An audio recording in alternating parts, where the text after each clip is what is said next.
What really happened with your host, Mike Rivero. The history the government hopes you never learn.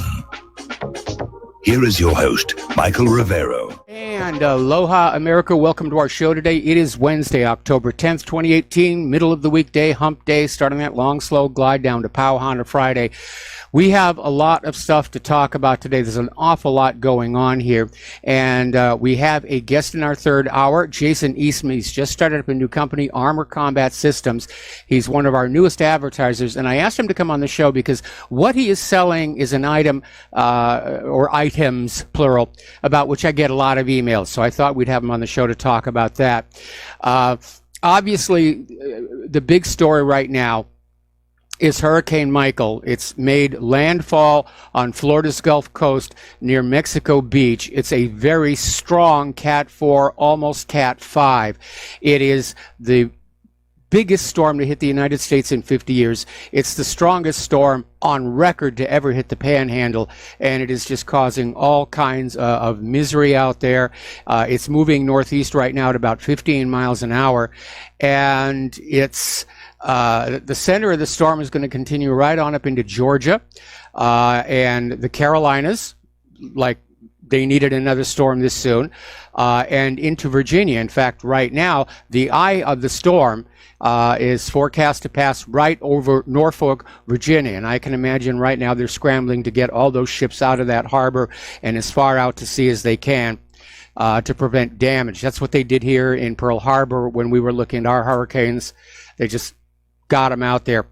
So it's nasty, and I feel bad for all those people having to go through that. I've been through a couple of hurricanes myself, not quite that bad, but it's definitely nasty. Anyway, the phone lines are open, 800-313-9443. That's 800-313-9443. Michael is in our control room. We have too many Michaels. I'm a Michael. He's a Michael. The hurricane is Michael.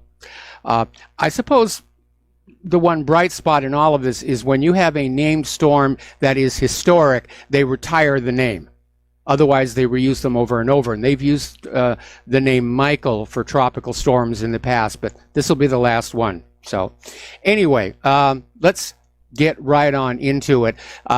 Democrats in Florida are suing to extend Florida voter registration period because of the hurricane, which is, I think, a little cynical. I would presume these people have got a lot more important things to worry about than voter registration. But, you know, the Democrats, they want to just, they're grabbing every advantage that they can.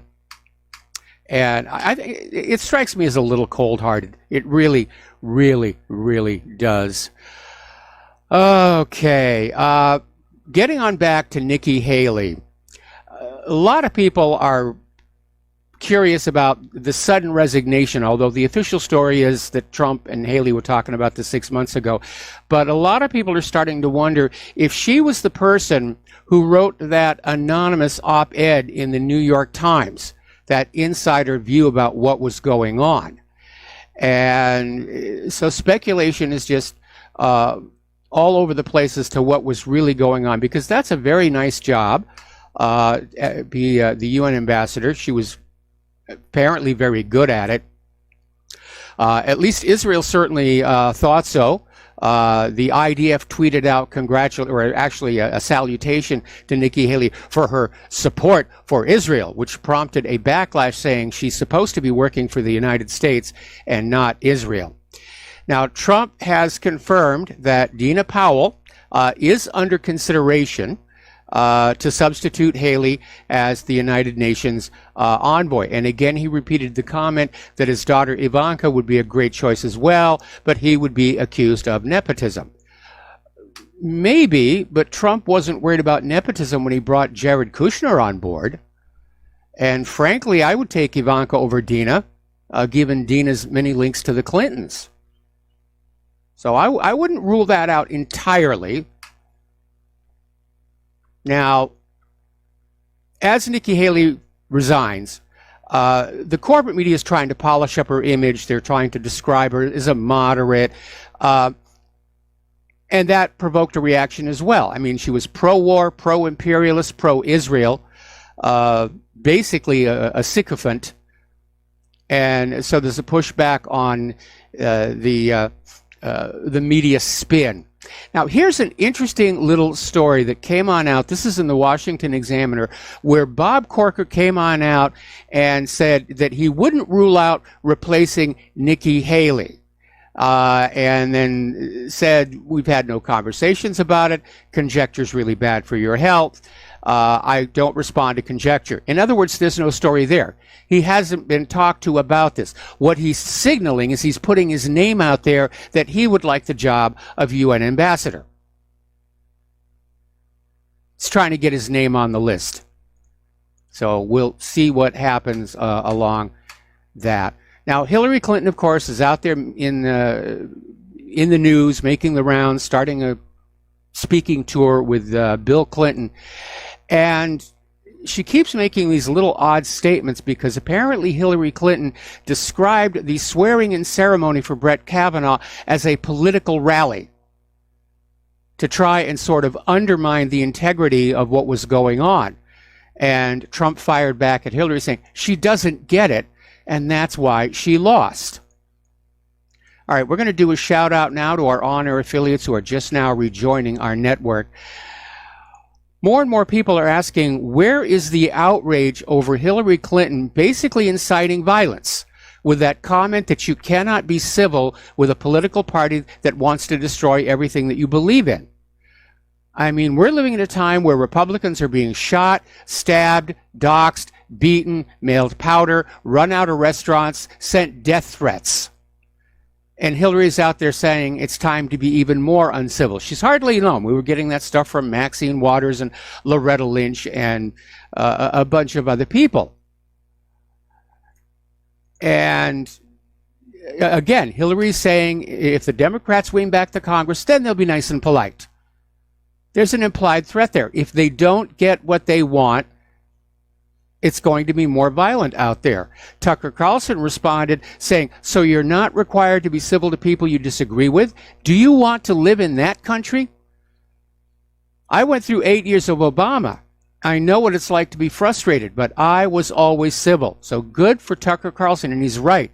If we abandon civility, if we have two opposed political groups who are descending into fanaticism and willing to resort to violence, we're in serious trouble here. Although so far, thank goodness, there's been very little violence on the GOP conservative side here. Hillary is still trying to defend the double standard that was on display between her attacks both on Trump and on Kavanaugh over these baseless allegations of sexual assault. Remember during the 2016 campaign, there were a bunch of women who came forward who said, oh yes, Trump groped me, Trump fondled me in an elevator. He did all these horrible things. He made me do the antler dance. And it was all carried as if it was true without any corroboration. And so Hillary was questioned, why is it different for Bill Clinton? And she said, well, his allegations are different. I mean, they were investigated, which is not true. There's never been an investigation into Juanita Broderick's accusation of rape here. The only difference that I can see between Kavanaugh and Bill Clinton is that Monica Lewinsky did come up with proof. That blue dress. That seems to be about it here. Now, a little bit of good news. Hillary Clinton is back in court again over the emails. And Judicial Watch has announced a federal court has ordered a hearing for Thursday, this coming Thursday, as a matter of fact, tomorrow, on a motion to compel testimony about the email practices of former Secretary of State Hillary Clinton. And the order was issued by U.S. District Court Judge Emmett G. Sullivan, who so far seems to be one of the good guys. I'd like to see him on the Supreme Court. So this came out of a Judicial Watch Freedom of Information Act lawsuit about the controversial employment status of Huma Abedin, who was the former deputy chief of staff to Clinton. The lawsuit, which also seeks records regarding the authorization of Abedin to engage in outside employment while employed by the Department of State, was reopened because of revelations about the Clinton email system found in another lawsuit, Judicial Watch versus U.S. Department of State. So in 2016, Hillary Clinton was required to submit under oath written answers to Judicial Watch's questions. Clinton objected to and refused to answer questions about how the email system was created, and the basis for her claim that the State Department had 90 to 95% of her emails. And Judge Sullivan is looking at that situation again. Now, here's a development just happening today behind all the sturm and drang about Hurricane Michael, which deserves a lot of attention for those poor people. But we're still being conscientized about a lot that's going on in the world. And apparently, earlier today, FBI Director Christopher Wray was testifying to the U.S. Senate about domestic spying and government abuse of data. And Senator Rand Paul asked Director Wray if President Trump's conversations are, present tense, getting collected in the FISA database. Director Wray refused to answer, which I think signals, yes, they're spying on the president. The FBI is definitely spying on the president. Okay, a little bit of good news from our Supreme Court. Basically, they ruled that North Dakota can keep their voter ID law in force. And, of course, the liberal justices just went ballistic. Justice Ruth Bader Ginsburg said, this will lead to disenfranchisement. If you ask to see ID, this is going to disenfranchise voters. Technically, yeah, it's going to disenfranchise the voters who should not be voting. And then Eleanor Kagan came on out and said, really, 1 month, 4 weeks, a little less than 4, it's way too short a time for them to go back to the old system. And North Dakota election officials are saying, no, we're good to go right now here. And the issue here is they're saying there's a lack of qualifying identification. Well, all it takes is a driver's license or a state-issued ID. And if you want to relax, things a little bit more, the issue here is that illegal immigrants should not be allowed to vote. And the Democrats are just depending on the flood of illegal immigrants to swing Congress back into their control. And they're openly talking about, oh yeah, let's let the illegal immigrants come on in. Let's let them vote. What's going to happen? They're bread and circuses time. The illegal immigrants who have no real love for this country are going to vote themselves milk and honey at your expense. So I'm glad the Supreme Court upheld it, and it's going to be a fight. We need a nationwide voter ID law. If your life is so messed up that you cannot get an identification card that documents you are a U.S. citizen, probably you shouldn't be voting anyway. Let's be brutally frank about it. You don't have the brain cells for it. I mean, it's absurd. You need an ID to buy alcohol. You need an ID to buy tobacco. You need an ID to drive a car. But you're not supposed to have an ID to vote? It doesn't make any sense. Everybody's got IDs. Voting is a right reserved to the citizens of the United States of America, and the Democrats are trying to give it away. Here, we'll give you the right. It's not a right to vote. We'll let you vote, and we'll give you all kinds of free stuff. Vote for us. Yeah, it's estimated 90% of the illegal immigrants who vote will vote Democratic. And there are something like 20 million illegal immigrants in this country right now. It's an absolute epic disaster here. Okay, so let's talk about the war zones. Apparently over in Syria, the Kurdish People's Protection Units, otherwise known as the YPG, carried out a new attack on Turkish-backed forces in the region of Afrin. And according to the YPG, 4 members of the Turkish-backed groups were killed in the village of Mariam. Now, this was the first YPG attack in Afrin, and apparently last month the group carried out about 20 attacks. So there's actually been a decrease in YPG military activity in the region of Afrin, and it seems to be linked to additional security measures employed by the Turkish armed forces and their proxies. Now remember, when this is all over, Afrin is going to become a point of contention, because when Turkey moved into it, they were saying, we're just there to deal with the Kurdish terrorists, and we'll leave when we're done. And now they're showing indications that they might want to just sort of hang on to it, which Syria is not going to be happy about. Let's take a phone call here from Lou in California. Aloha. Welcome to the show. What's on your mind? Mike, guten Abend. Guten Abend. Wie geht's es Ihnen? I don't know if you remember me, but I've been gone for a while because of a couple of reasons, being that, for one thing, my old computer went kaput on me, and I just got a new one finally recently, and I also had a brain tumor and brain surgery and stuff, so I've been away from all that for over a year. Oh, please feel better. Yeah. No, I'm doing pretty well, thank God, and stuff. I haven't been to work since January, but I'm preparing to return next week to work, yeah, I just kind of missed the show and stuff all that time, So how's everything going with you? Well, everything's going okay. We're still doing what we're doing here. Claire's slowly but surely getting better, and I probably ought to mention right now that I'm only going to do the first 2 hours of tomorrow's show because I have to take her for an MRI on her back, and I need to email the board op to have a best of tape ready to go for hour number 3. So, and after that, we're going to decide she may have to have surgery. The big issue right now that we're worried about, of course, is, we have Medicare, we have a supplemental from AARP, but we've been told that there will be a copay over and above what the insurance covers for both the MRI and the potential surgery, and we have no idea what that's going to be.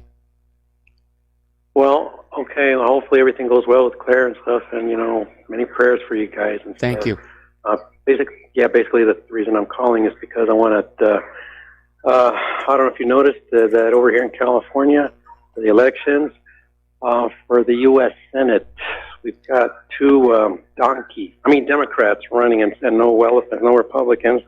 Same for Lieutenant Governor, two Democrats. Two donkeys and no Republicans, Yep.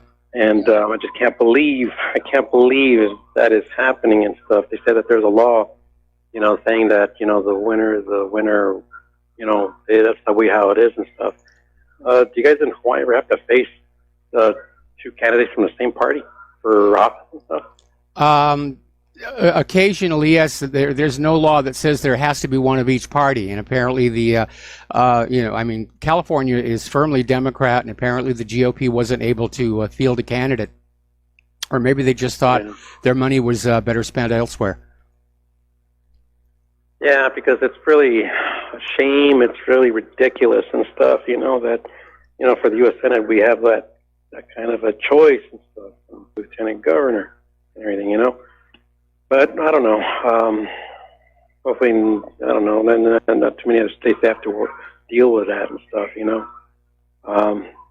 because it's really ridiculous and it's really a travesty, Democrats, donkeys here in California, they rule the state, but they've made it dysfunctional. They've been in power for too long. Oh, everywhere the Democrats have been in control, it's just become a disaster. Look at Baltimore is a good example. Yeah, Baltimore, and I don't know what other cities and stuff, but up and down the state. And then also, I think it was Proposition 9 about the division of the state, that they said that the state Supreme Court, that they said it, wasn't going to, couldn't vote on it and stuff, How interesting, I missed all that. Well, I was out of, without a computer and stuff, and I never heard it mentioned, because I was watching, for news, I was watching BBC and DWP News. All right, well, Lou, I'm sorry to do this. I'm going to have to cut you off here because we have to take a break for commercials. That's okay, Mike. I'll call you later then. All right, yeah, call back later and, get well. We'll be right back after these few words.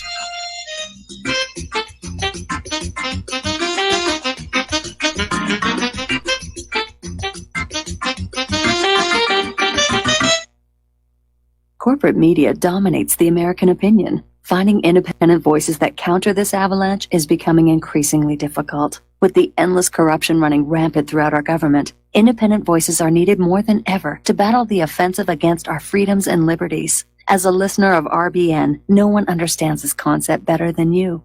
Now it's up to you to do your part. The time has come for you to take action and begin broadcasting the truth to hundreds or thousands of people every month. Sound impossible? Quite the contrary. With pointed slogans from LibertyStickers.com, you can reach countless sleeping Americans unaware that they live in a real-life wonderland. LibertyStickers.com has a huge inventory of political bumper stickers and messages that reflect the truth about our government, our politicians, and the future of America. With so many in stock, there's one perfect for you. Visit us today at LibertyStickers.com. Again, that's LibertyStickers.com. Do your part. Your voice is important. Let it be heard. Attention RBN listeners. Dr. Ignatius Piazza, founder of Front Sight Firearms Training, and fate have come together to allow RBN to run another fundraiser till the end of the year.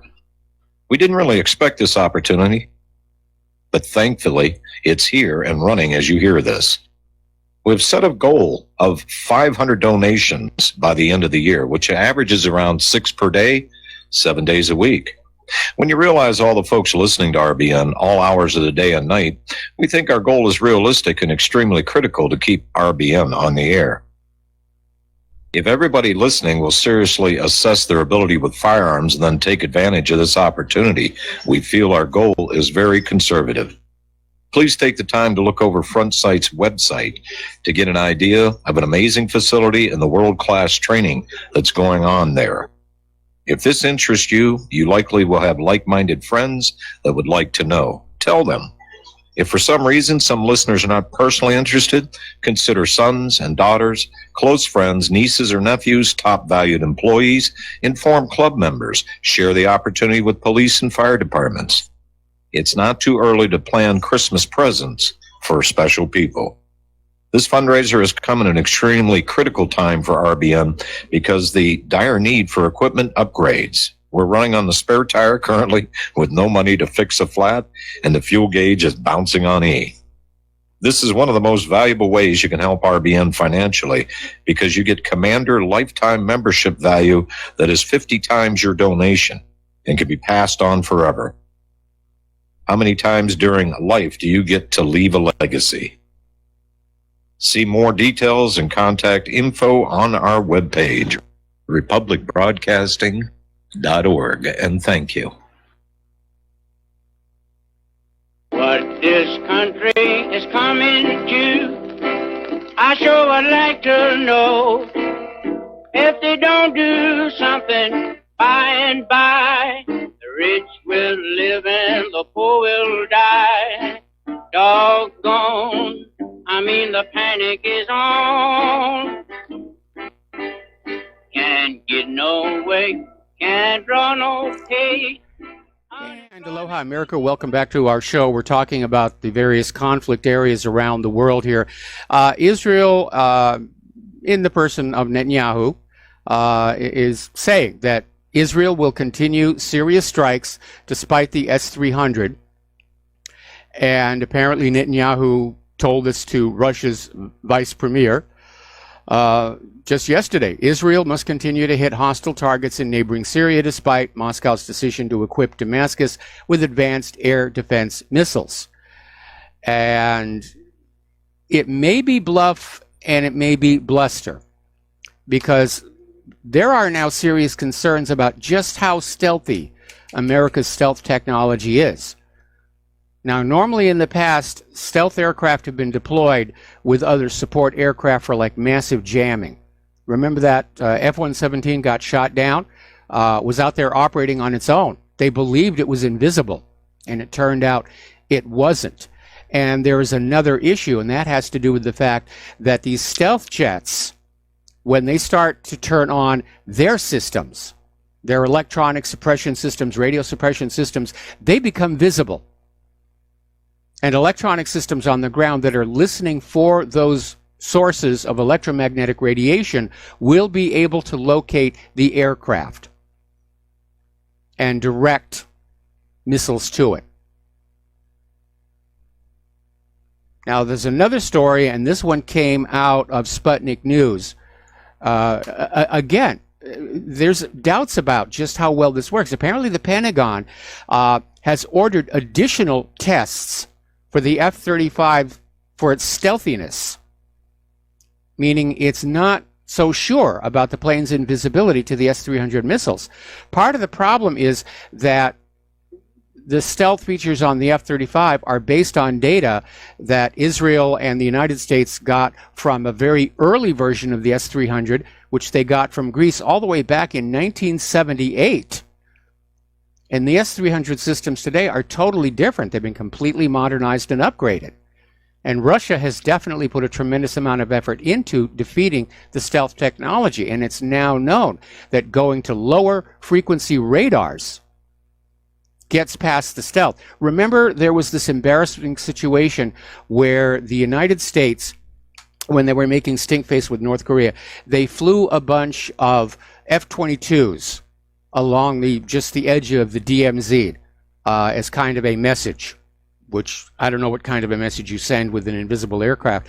And they got a little notice from China saying that China was able to see the aircraft on the older VHF radars. So we'll see. What if it's a bluff? I mean, we know the defense contractors lie about what they're building. They puff it up. It'll do this, it'll do that. And then you talk to the people actually out there trying to use it, and it's junk. So, anyway, Syria's Assad has taken, I think, a very wise and prudent step.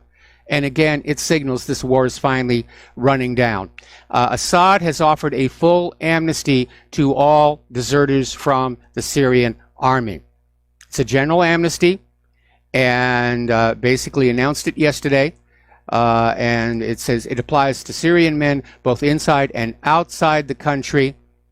There are going to be no punishments for desertion.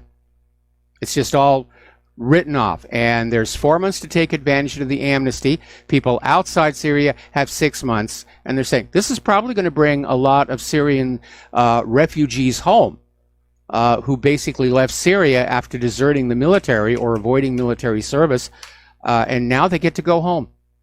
There's no reason for them to not go home.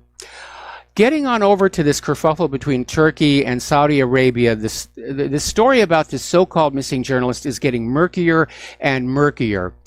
And one story coming out of the Daily Mail is that this Jamal Khashoggi was actually smuggled out of the Saudi Arabian consulate in Istanbul and flown back to Saudi Arabia, where he's being held prisoner. But he's alive. And this is supposedly from a source close to the kingdom's royal family. Now, Al Jazeera is actually backing off the story, saying that they were quoting Reuters, and that the Reuters sourcing for their story were some unnamed Turkish officials. So this may have been fake news. Not sure why they went with it right now, because Saudi Arabia is not going to be happy at the way the U.S. media and the U.S. government went with this. I mean, Donald Trump was talking tough the other day, saying, we demand answers. So somebody might be trying to sabotage U.S.-Saudi relations. And, of course, we know what Middle Eastern nation is always working to remain our only friend in the Middle East. So that may be the origin of that as well. But what it emphasizes is the corporate media has abandoned objectivity and is all about pushing the agenda. Pushing the agenda. Look at Russiagate. They're still pushing that with zero evidence. Russia collusion, Russia collusion, Russia collusion. We'll be right back after these commercials. And aloha, America. Welcome back to our show here, keeping an eye on Hurricane Michael. Down in Israel, 11 Palestinian protesters were wounded by Israeli fire during a protest along Gaza's coast. That happened on Monday. This according to the Gaza Health Ministry. Protesters were marking the 12 years since Israel imposed a blockade on the Gaza Strip, and probably was motivated by Israel's recent reduction in the allowable fishing zone for the Gaza fishermen to operate in. just an arbitrary, you can only go so many miles from the coastline, and it's their coastline. So again, it's just Israel's campaign of trying to dispirit the Palestinians and just crush out their spirit, so they'll give up and go someplace else here. Now, Israel's Minister of Justice, Aiea Shaked, yesterday warned the High Court of accepting any of the 8 petitions currently filed against the controversial Jewish nation-state law. And Shaked warned the High Court of Justice of interfering in the basic law, calling it foolish behavior. It said that any interference by the High Court of Justice would be dangerous, saying in a democracy, the court is not part of the process of writing the Constitution. So apparently there is a tremendous amount of pushback on this nation-state law. It certainly made Israel appear to be an apartheid state all around the world. That was everybody's reaction. Oh, if the Jewish population is here and the non-Jewish population is down here, that's apartheid. That's definitely apartheid here. Over in the West Bank, Jewish settlers have vandalized a dozen private vehicles in the Palestinian village of Kariut, basically slashing the tires, spray painting racist slogans on them. And apparently the settlers are stepping up their attacks on the Palestinian villages, coincident with the harvesting of the olive crops. Now, olive production from an estimated 27 million olive trees represents a primary source of income for over 100,000 Palestinian families in the West Bank. And you know how the settlers like to target those olive trees, because it takes 10 years after you plant an olive tree before you can get a saleable crop. Now, according to Palestinian figures, more than 650,000 Israeli settlers now live on 196 Jewish-only settlements built with the Israel government approval, in addition to more than 200 so-called settler outposts, which are not officially sanctioned by Israel's government, but which are allowed to basically stand there here. Now, as you know, Prime Minister Benjamin Netanyahu was recently re-interviewed yet again about these corruption charges that he's looking at. And Israel's finance minister Moshe Kahlon is saying that if Netanyahu is indicted over these corruption allegations, he cannot remain in office. And that, of course, would threaten the current ruling coalition. And Kahlon, who heads the Kulana party, said he would pull out of the coalition if Netanyahu were indicted. So, anyway, we were talking the other day about this new law that Israel has, where if you post to social media posts that support the Palestinian cause or report on Israeli war crimes, that you could go to jail. But there's a very revealing article that came out of immc.org, basically saying that in practice, the law is only being applied to Arab suspects for online incitement to terror cases, never for Jewish suspects. Again, it's an apartheid state. Over in East Jerusalem, a Palestinian was forced to demolish his own home on Monday in the Beit Hanina neighborhood of occupied East Jerusalem. He received the demolition threats from the Jerusalem municipality. And so Ayman Naim Kawasba told the Ma'an news agency that he moved out all of his furniture and other belongings and then proceeded to demolish the home in which he had lived along with his wife and 6 children for a decade. And I can understand why he did that, because normally when Israel comes in to demolish a home, they don't bother with the niceties about furniture and belongings. They just bulldoze everything here. Now, there continues to be a lot of controversy over this Al Jazeera documentary about the Israel lobby in the United States. As you know, they made a documentary about the Israel lobby in Great Britain. It aired in Great Britain. It caused a huge, huge uproar. Israel supporters were screaming anti-Semite, Jew hater, the usual, blah, blah, blah, blah, blah. And a lot of people here in the United States wanted to see the documentary that was made about the Israel lobby in the United States. And bits of it are starting to leak out. and it is a real wake-up call about just how nefarious all of this stuff is. But Al Jazeera has never allowed it to be aired in total. And the question is, why? Who pulled the button on it? And early on, it was suspected that Qatar's ruler, Emir Tamim bin Hamad Al Thani, had ordered Al Jazeera not to air it. Al Jazeera is now saying, no, it really didn't come from him. The Emir didn't even contact us. It was just apparently a lot of political pressure brought to bear, threats against its satellite channels. Now, as you know, Israel is trying to claim sovereignty over the Golan. They have occupied it for a long time. They formally annexed it, but no other nation on earth recognized the annexation. And now they're back to talking about it really should be part of Israel. See, this is Israel's idea of peace in the Middle East. We want that peace over there. We want that peace over there. We want that peace over there. Russia is saying no. And what's really interesting is Netanyahu had actually announced Putin understands the territory's importance for Israel, implying that Putin was saying that, yeah, this might be an okay thing. So Russian Foreign Minister Sergei Lavrov came on out and said, no, any change of status would violate UN resolutions. All righty.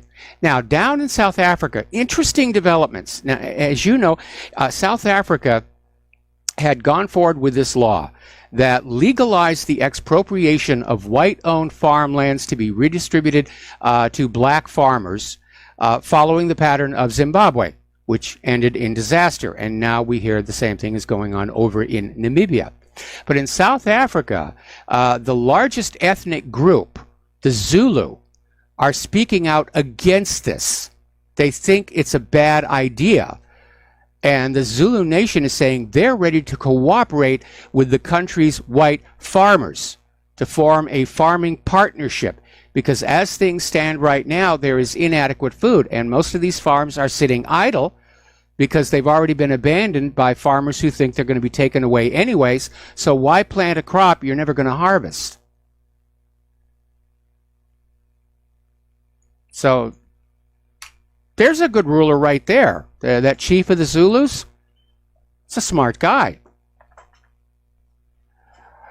Getting on back to weapons and weapon systems and whether they're of good quality or not, the United States Army wants to field a new long-range precision strike munition by the early 2020s.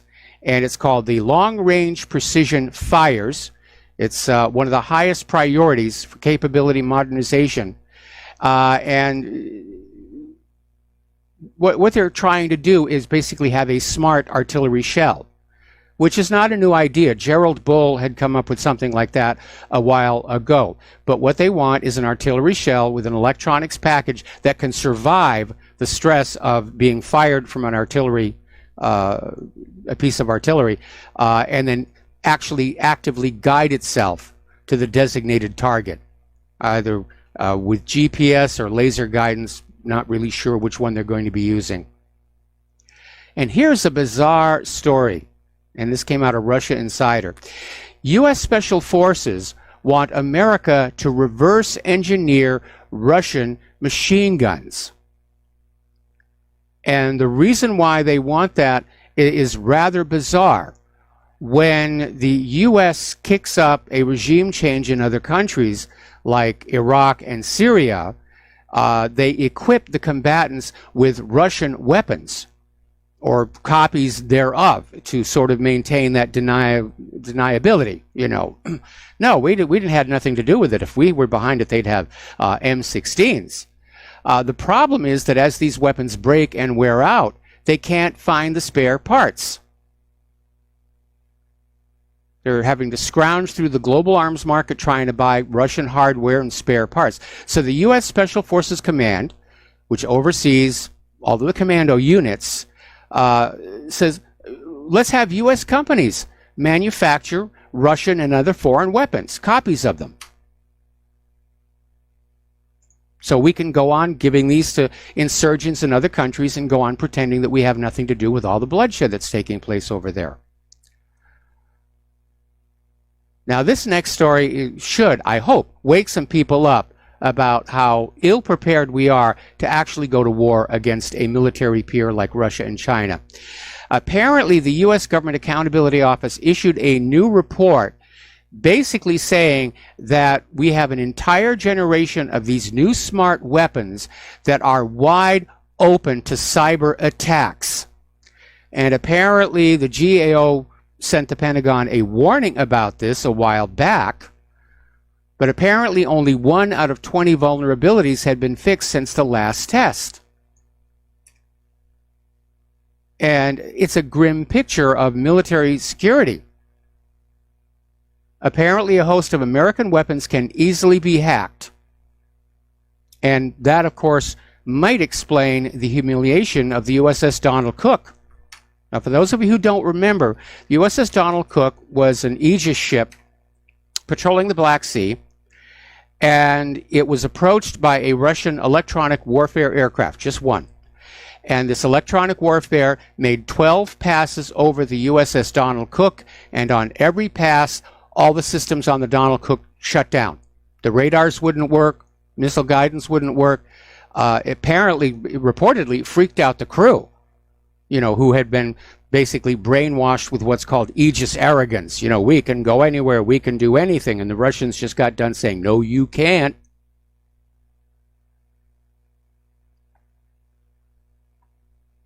The Russians have put a lot of investment into electronic warfare, and it's apparently gone beyond simple jamming. If they can actually get into those computers.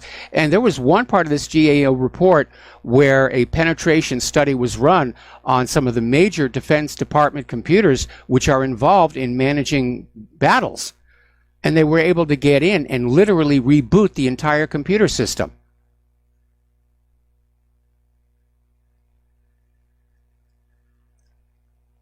So can you imagine Donald Trump saying, yes, let's go to war with Russia, and all of a sudden all the computers on all the U.S. weapons shut down?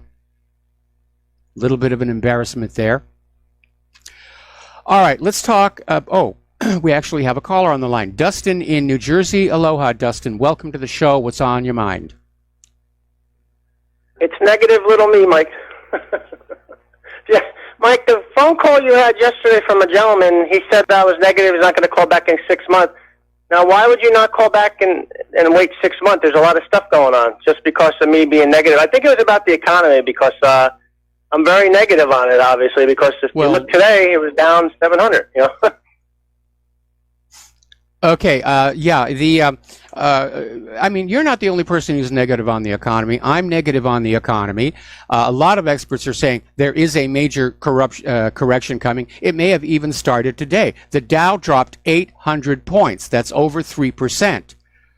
And I'm waiting to see what the futures are going to be for tomorrow morning, whether there's going to be the start of a panic. And no doubt the plunge protection team is already rushing over there with a whole bunch of cash to try and prop it up just one more time, but they can't keep that up forever. Yeah, Mike, a caller from British Columbia, he didn't have ask his other question yesterday about mortgage-backed securities. Hopefully he'll call back today and talk about that. But, Mike, you had a couple callers yesterday talking about one with the robotics. He just didn't understand. Yeah, if somebody is working 40 hours and they get dropped to 20 with the same pay because of a robot taking over, that's 20 hours less of you making money. You won't consume. You can't consume if you got 20 hours less work. Yeah, I don't even understand if you go from 40 hours to 20 hours, your boss isn't going to keep on paying you your full salary. Your pay is going to be cut in half, and that exacerbates the situation. The caller was basically on this idea that increased production is a good thing. Not always. Levels of production have to be determined by demand. And if the demand is not there, which is what we're seeing in the retail markets right now, if the demand isn't there, boosting production is not going to fix things. If anything, it's going to run out the cash reserves of the manufacturers that much faster. They're going to have to pull back because they're not making sales. And this is a consumption-based world, right? I mean, I think the U.S. is 65 to 70% consumption. So, I mean, you need consumption for the gears to keep turning. If consumption stops, the gears stop turning. Well, Americans have been trying to pull back from consumption, but a lot of what drives that is this planned obsolescence, this corporate system, which requires us to buy the same things over and over and over again. High-end cars are only designed to last for 8 years. The low-end cars only for 5 years. Same thing with computers and cell phones. They're not designed to last.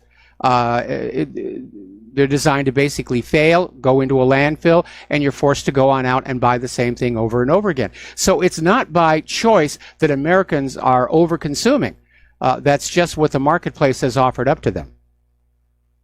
And Mike, how was it back in the olden days when they built the radio? It lasted for a real long time, but yet those companies were still able to stay in business. How is that possible? Well, the population was growing. There were always new people who were buying radios. Kids left home. They wanted a radio of their own. You're right. The radios lasted forever because if the tube burned out, you just went and bought a new tube. Then you had the transistor revolution, and radios all of a sudden became disposable. They were no longer, you couldn't repair them any longer. Well, really smart nerds could. But yeah, and the same thing, cars back then would last forever if you took care of them. And again, today, they are intentionally designed to wear out and fail to force you to buy another one. Dustin, I'm going to hold you over this commercial break, so don't hang up, and we'll be right back. Aloha, America. Welcome back to our show. We're talking with Dustin in New Jersey, and we're talking about the dynamics of the consumer economy. And it all does hook together. And you can't just get on an idea of saying, well, if we increase production, prices will go down. Levels of production are determined not by the efficiency of the factories, although obviously efficiency does lower costs, but by demand. If there's no demand for a particular product, then increasing production accomplishes nothing. In fact, it causes more harm than good. And Mike, yet another phone caller who was talking about tariffs or a tax, obviously, because we all know that. It's like a VAT tax. But, I mean, it's good for bringing jobs back. But he was bringing up the Civil War and World War II. Those days are gone. This is 2018, man. There's competition out there now. Yes. That's one thing people don't understand. China is like 85% of the manufacturing of the world now. That's just a reality. I know people don't want to hear that, but that's a fact. It ain't my fault. No. Well, once the United States broke free of Great Britain, they launched an industrial boom and went right into competition with Britain. And they did very, very well because there wasn't really anybody else out there to compete against. But it is a different world. And let's just look at the empirical evidence. We're not seeing the factories being rebuilt. We're not seeing the jobs come back to our shores. And it's causing a tremendous amount of hostility with these other countries. The IMF is now saying they're expecting a slowdown in growth for both China and the United States because of this tariff war. And Mike, I want to just say, Phil, I hope you get better. That's in California, and good luck with your Windows 10 computer that you just got. And Mike, did you hear? Well, there's that Windows 10 problem where they had just released the update where it was removing people's save files folders. Yes. Did you hear about that? Yeah. Well, Windows has already withdrawn that update. And the really annoying part of it is this bug was being reported to them by the insiders who got to pre-test the new cut of Windows 10. They have this group of people that they'll send out a pre-release and they'll get bug reports. And apparently a lot of people had reported this happening, and Microsoft went ahead and released the update without addressing the issue. I hate to break this to everybody, but Windows 10 is the last operating system we're getting. It's just going to be this from now on. Updates, maybe paid service packs. That's the future, unfortunately. It's going to be patch broken, fixing things, breaking other things. It's going to be like that probably for the rest of the operating system's life, which is indefinite right now. But hey, Mike, did you hear about what Intel was doing with a company called Principal Technologies? They released the new i9 9900K. Well, it wasn't released. It was like it's pre-order now from Intel, but they had sanctioned this review by Principal Technologies, and they reviewed it against AMD's processor, but they gimped AMD's processor to make it look like the Intel was way better than the AMD was. It was very shady. So if you ever can look that up, Intel Principal Technologies controversy. Okay, Thanks, Justin, Mike. I got to let you go. We got to take a station identification break. We'll be back with more phone calls in hour number 2 after these few words. And aloha, America. Welcome back to our show, hour number 2. And before we go back to the telephones here, update on Hurricane Michael. It has weakened down to a Category 3. That's good news, but it's still a bad storm. I'm being forwarded emails from people who are living in Tallahassee, which is about an hour away from the eye of the hurricane, and apparently oak trees are literally being uprooted and coming down on top of homes. So this is definitely a bad one. And now, of course, Georgia is getting ready to deal with it as the storm continues to move northeast. All right, let's go back to the phones here. Mark in North Carolina. Aloha. Welcome to the show. What's on your mind? Hey, how you doing, Mike? Mike, talk about the smart weapons. You know, Yes. I say the same. You know, like with cars, when they come with the smart cars, in a way, I'm glad that Tesla is going the way it's going now. I don't want a smart car. I want a stupid car and a smart driver. That's plain and simple, you know? Oh, I like that. That's a good phrase. And another thing I want to ask you is kind of like connected. I just got off the phone before with Duke Energy, and they're saying they're putting, without anybody's permission, they're putting smart meters in. And I said, no, I don't want to, you know, you're not going to put it into my house. I said, first of all, this thing is filled with radiation and all that, from what I understand. Second of all, there's other things that, you know, just not good. And then she told me that I didn't even realize that all of North Carolina, anyway, they have electrical meters that are not that somebody come to read the meters that's got radiation in them anyway. I mean, you just can't win. I mean, well, hold it. First of all, the only radiation involved, is very low power, like a Wi-Fi, because all the smart meter is supposed to do is replace a human meter reader. And it was done for purely economic reasons. And I think somebody tried to fan this up into an internet meme as a distraction from more serious things.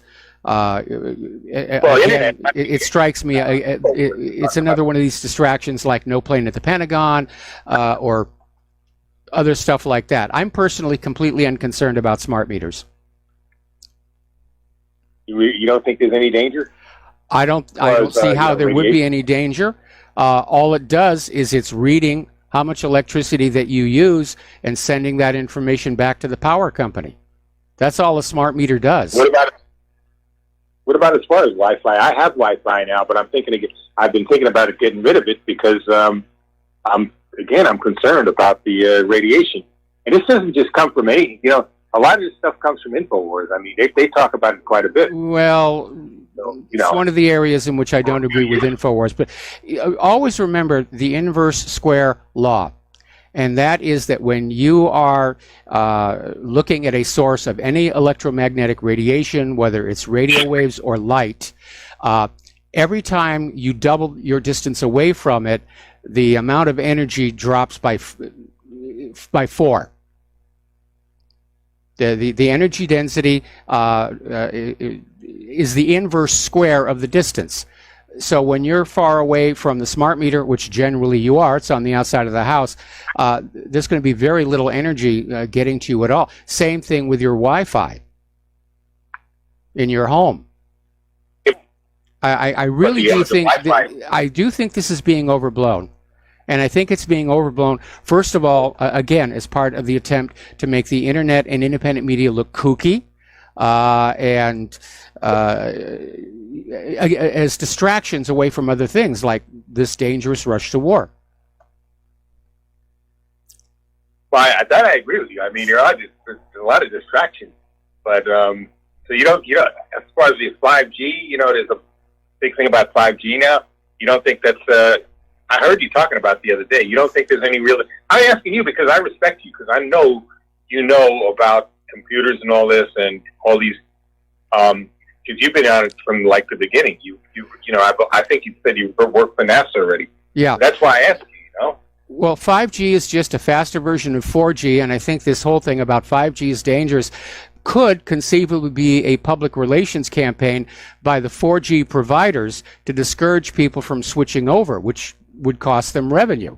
Anytime there's a new technological breakthrough that comes along, the people that are threatened by it, they come up with all kinds of things about, you know, how dangerous it is and you shouldn't go there. When Edison invented the electric light bulb, the coal and gas companies were getting editorials in the newspaper about this unknown, you know, electric thing in your home. It represents a danger. Certainly not the danger that you have from a leaking gas main. Or accumulating carbon monoxide from burning coal. But that's how these things happen. A lot of what you see out there that warns of a danger relative to a product or something is usually from somebody who's either getting ready to sell you a new product or there's a new product out there that threatens their bottom line. And you just need to sort of keep that in mind. Why do you think people are so concerned about the smart meters then? I mean, what do you think that is? They've been sold it. They've been sold that idea. It's been poured all over the internet along with the stuff about 5G to get people riled on up. And I've looked very carefully at the smart meters, and I don't see that there's a problem. I think probably, in fact, I'll tell you where the angst over smart meters is probably coming from are the meter readers who are losing their jobs. Well, here in North Carolina, supposedly they've already lost their jobs. That lady I talked to said they don't have meter readers. I didn't really pay attention to that since I moved here from Texas about 3 years ago. But she said that they don't have them because the electrical meters they have now. She said which do have radiation also. But so evidently a bunch of meter readers have already lost their jobs here. I'm wondering, I know that you have a few other people from North Carolina to call you. I wonder what they're thinking about this, because this is going to be all over the state. Okay, well, Mark, before I let you go here, I'd like to ask that you be very careful between using the words radiation and radio energy. And yes, radio energy is technically a form of radiation, but for most people, when you say radiation, they're thinking nuclear particles, alpha, beta, and gamma rays, Chernobyl meltdown, and so forth. When we're talking about 5G and smart meters, we're talking about radios. Okay. You like the radio you play in your, you mean? Well, like you're talking radio transmitters, you know, like your walkie-talkies, like your cell phone. Your cell phone's a radio transmitter. Anyway, thank you very much for the phone call, Mark. We're going to let you go. We're going to do a shout-out now to our on-air affiliates who are just now rejoining our network, and we're going to switch over here to Tom in Florida. Oh, my goodness, Tom, how are you holding up down there? Good day to you, Michael. It's a long time I haven't talked to you. Yeah, well, listen, Panama City got hammered pretty hard, I hear. I have a buddy lives up there. Tarpon Springs and all that got spared and all that in the down south. But, yeah, the northern panhandle up there in Apalachicola got hit pretty good. But there's going to be a lot of construction there, Michael. There'll be a lot of jobs that going back now to construction. You know, that the storms could probably shoot through North Carolina, it looks like, South Carolina, go back out to the Atlantic. But there'll be a lot of jobs created. But listen, the real hurricane I want to talk about, Michael, changing the subject, is Hillary Clinton when she's actually trying to start a race war. And what's going on with Antifa out there in Portland is absolutely disgusting. When they're, you know, and I don't know if you saw the video of the Antifa yelling at the older white guy, calling him a Ku Klux Klansman and all this because he had North Carolina license tagged on his car. Did you see that video? Yeah, I saw that video, and I saw the video of the Antifa who literally attacked that elderly woman in a wheelchair. That was disgusting, Michael. And you got Hillary Clinton actually trying. Well, she's just like Maxine Mad Max Waters. This Hillary Mad Max she should probably run with her as I don't know what the hell. But, it's just disgusting what's going on with these leftists, Michael. And the reason I called you really is this hurricane right now is kind of disrupting. I don't know what's going to happen. We're going to have our next election next month. And we got a guy that's running for governor here in Florida named Gillum, who's a full-blown communist and Bolshevik in the way I look at him. He's even talking about reparations and all this. Now, this guy's going to turn the state into Venezuela. I mean, that's the danger we're looking here at now, Michael. These politicians want to turn this country into Venezuela, these Democrats.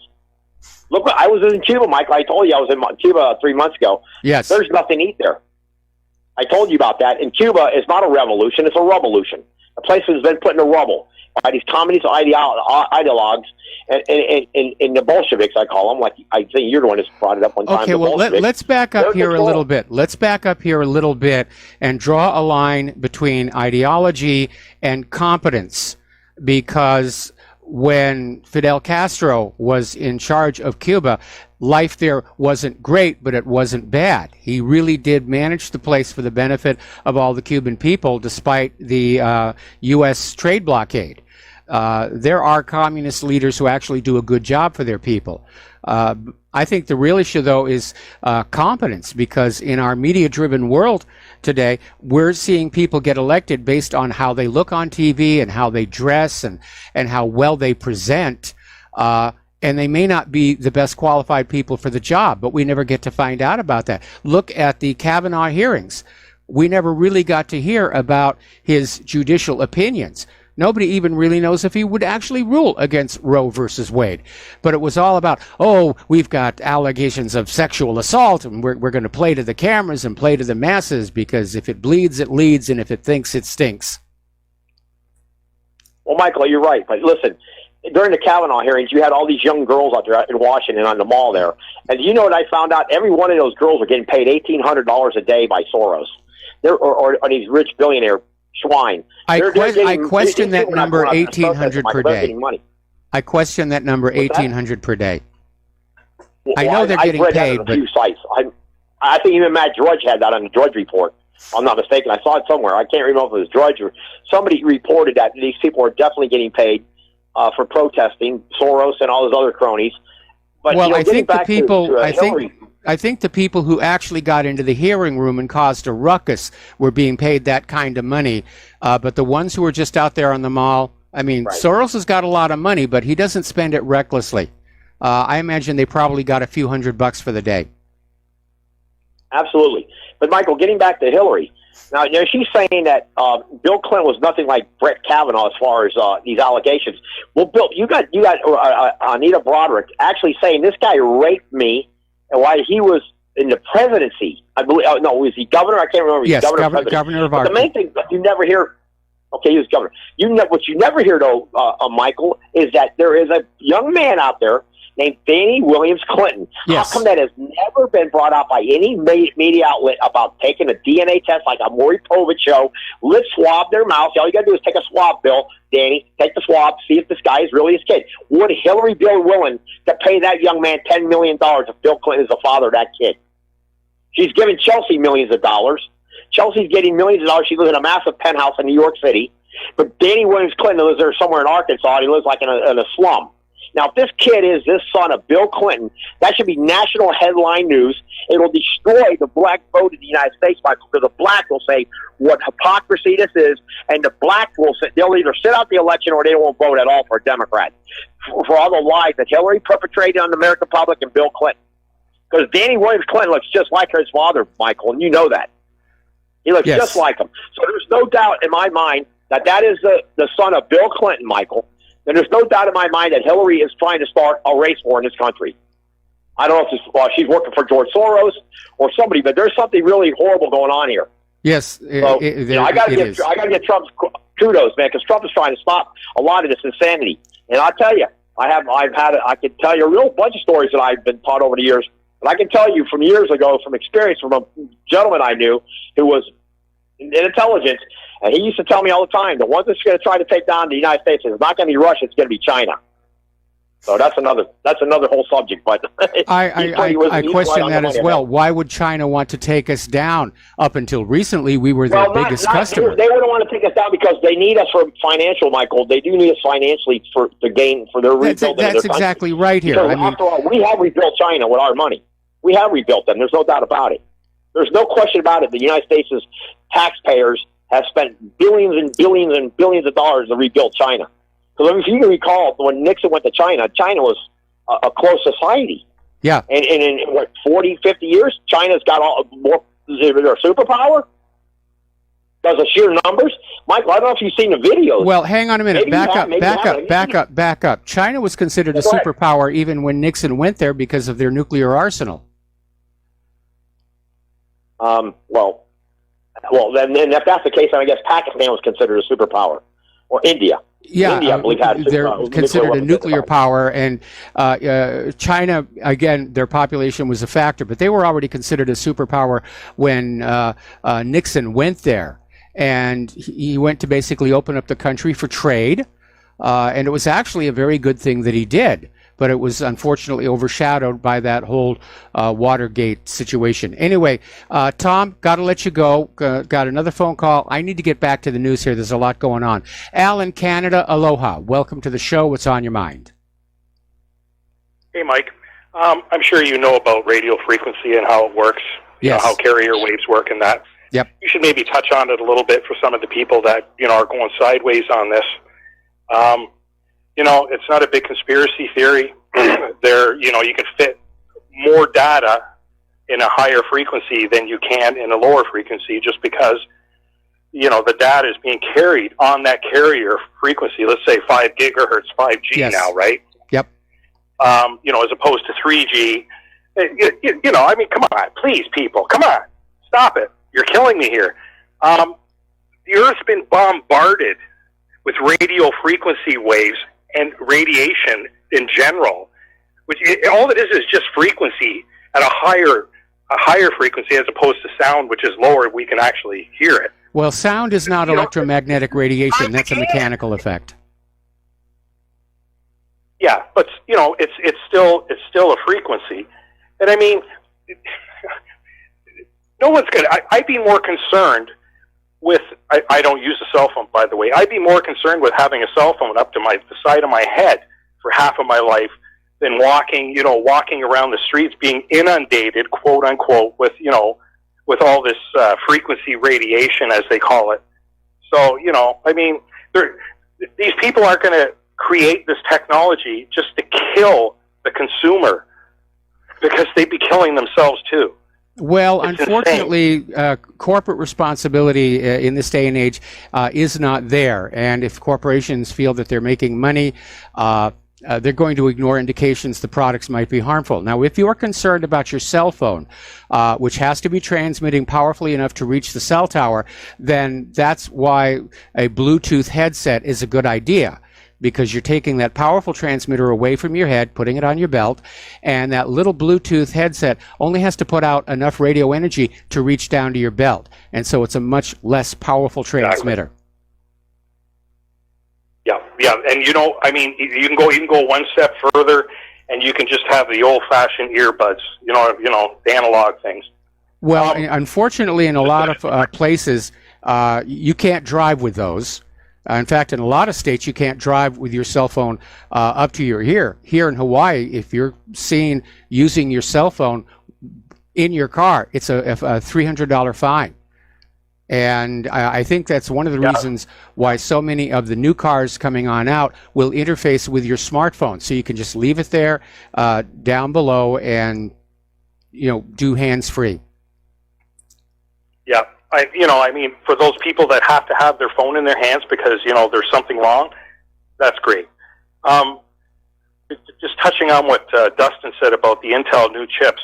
So what they did is XMP, it wasn't enabled on the AMD boards, which basically tightens up the timings and boosts the frequency of the memory. Yes. They also used a gaming mode on the Ryzen 2700X, which basically disables half the cores. It's intended for the Threadripper because of the way The cores are situated, half the cores don't have direct access to the on-die cache, or I should say memory controller.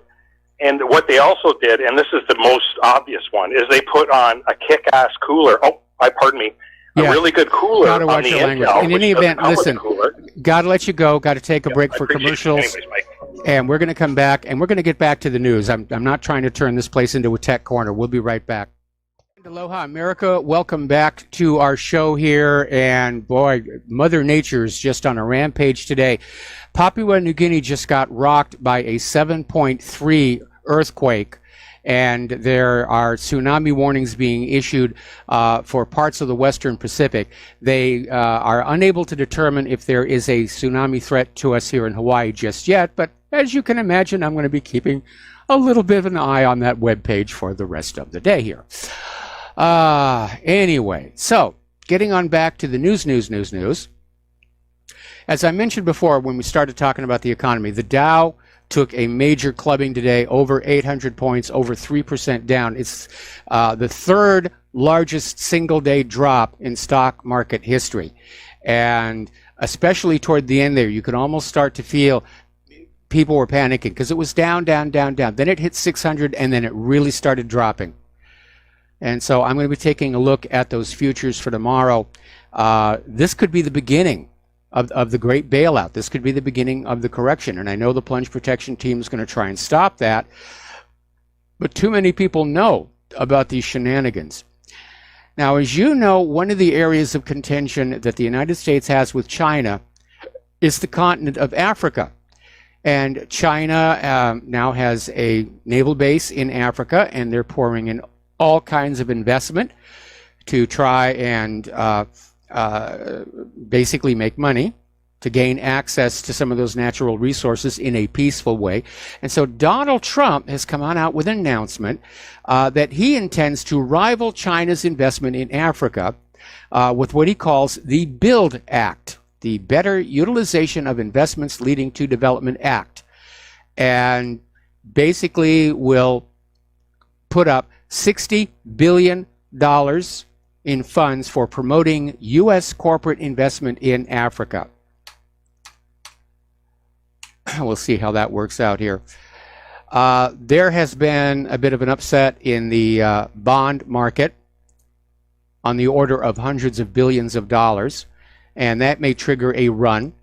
They're concerned it may be the worst run since 1976. So the indicators are definitely not good. And that caller who called in yesterday and said, why are you always being negative? We're not being negative. We're trying to gauge what's actually happening. We're trying to get past corporate media assurances that everything is fine, everything is wonderful. You know, I'm starting to feel like a steerage passenger on the Titanic after it hit that iceberg, and the crew was telling those steerage passengers, it's okay, you can stay in your room, you're going to be fine here. And yes, the first class passengers are heading for the lifeboats, but we'll get around to you soon, everything's going to be fine.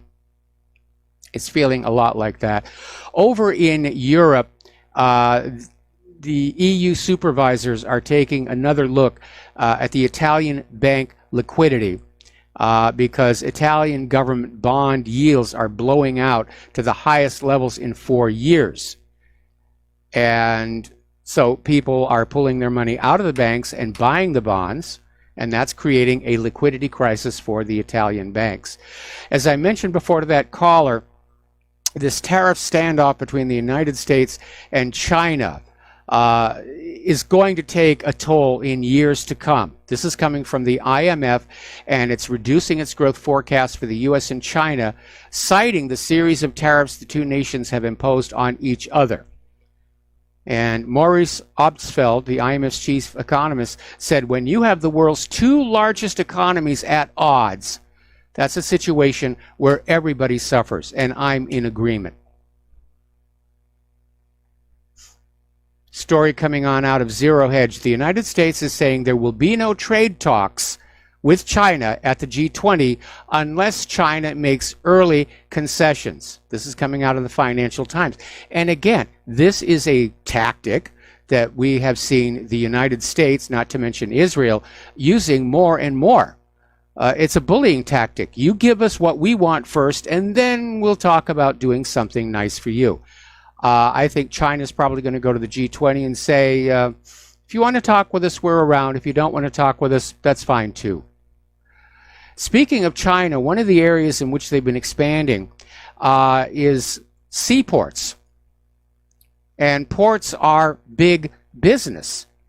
They make a lot of money because those cargo ships and passenger ships that are going in and out, they don't get to park for free. There are all kinds of port fees, and of course, there's a charge for loading and unloading the cargo ships, putting the cargo containers on those trucks, sending them off. And China has been investing in ports all over the world. And right now, they hold stakes in over a dozen ports in Europe. And a lot of people are saying how China's just taking over the oceans. They're already basically running the Panama Canal. Bringing back the days of Zheng He, I guess. But it is good business. And that's what China's about, being a good business. China had money. They were they still are a manufacturing superpower that gave them the money to go on out and start buying up control of assets in other countries. They're making deals. We're going to take a break for commercials, and we will be right back. And aloha, America. Welcome back to our show. We're talking about the economy, and I just got sent an article from Zero Hedge saying that in the after-hours trading, the Dow is already down 1,000. I'm looking to confirm. I want to be absolutely certain that we're going in the right direction on this information. But it's looking like this could be the beginning of the collapse everybody has said was on its way. Meanwhile, getting on back to the rest of the world, as you know, India is facing U.S. sanctions over its decision to purchase Russia's S-400 missile system. And basically, what's going on is that the former ambassador of India to Saudi Arabia is saying India should be cautious, but their strategy right now is that within 6 months, the entire sanctions regime is going to fall apart. And he may be right, because the world is really getting sick and tired of it. We already saw how Europe was resistant to going along with the new sanctions on Iran. Speaking of Iran, top officials in the U.S. Treasury Department are pushing for Iran to remain connected to the SWIFT global payment network ahead of the implementation of new economic sanctions in November. Now, why on earth would Iran stay connected to SWIFT when SWIFT is the instrument that can be used to enforce the sanctions? Iran would be much better off severing connection with SWIFT and going with one of the parallel systems that have been set up operating outside of U.S. control. And obviously Iran is clearly thinking in those directions, or these officials at the Treasury Department wouldn't be making a stink about it. Okay, this next story, kind of a little weird. We know that over the last several years, there have been a lot of very suspicious deaths of banking officials flying off the top of parking garages. It's always declared a suicide or, murder unrelated to the work. The latest one is this former assistant to Goldman Sachs CEO, John Solomon, apparently committed suicide yesterday. Now, the story we're being given is that was the day he was expected to plead guilty in federal court to stealing more than $1 million of rare wine from his former boss. So, according to Bloomberg, Nicholas DeMayer, 41 years old, jumped from his 33rd floor room at the Carlyle Hotel on Manhattan's East Side. And, yeah, stealing $1 million of rare wine, that's a serious situation. But apparently he was going to plead guilty, which sounds to me like he did it. He knew he did it. I'm wondering if somebody took advantage of his day in court to maybe take out another witness to some of the skullduggery that's going on behind the scenes. I'm not buying a guy who's this successful committing suicide over basically, it's a grand theft wine. It doesn't feel right to me here. Story coming out of Investment Watch blog, rising interest rates start popping bubbles. The end of this expansion is now in sight. That certainly appears accurate. Sears has now hired advisors to prepare for their bankruptcy filing. So in the supposed economic recovery and boom times where the jobs are coming on back and, you know, everybody is singing huzzah, huzzah, huzzah, yet another historic, iconic retailer is getting ready to close here. Now, Peter Schiff, in an interview on Russia Today, has come on out and said that real wages for Americans have fallen further than the official statistics would indicate. Oh, my stars and garters, the government has lied to us about the economic numbers again. All right. Let's talk about San Francisco. Let's talk about what's really going on in this country. And there is this article called The Land of the Living Dead inside San Francisco's most disgusting city block.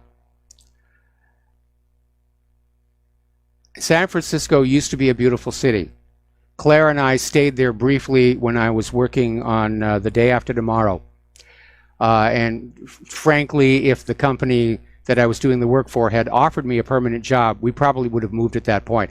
In hindsight, glad we did not. It has really deteriorated. San Francisco has become notorious for having some of the dirtiest major city blocks in the United States. Things have gotten so bad that the city has finally been forced to employ full-time workers that are earning almost $200,000 per year to clean up the human feces on the ground, along with heroin needles and litter. And frankly, given the job description, $200,000 a year is nowhere near enough. And the New York Times came on out to basically highlight what was going on in San Francisco, and they chose Hyde Street, one of the dirtiest streets in the city.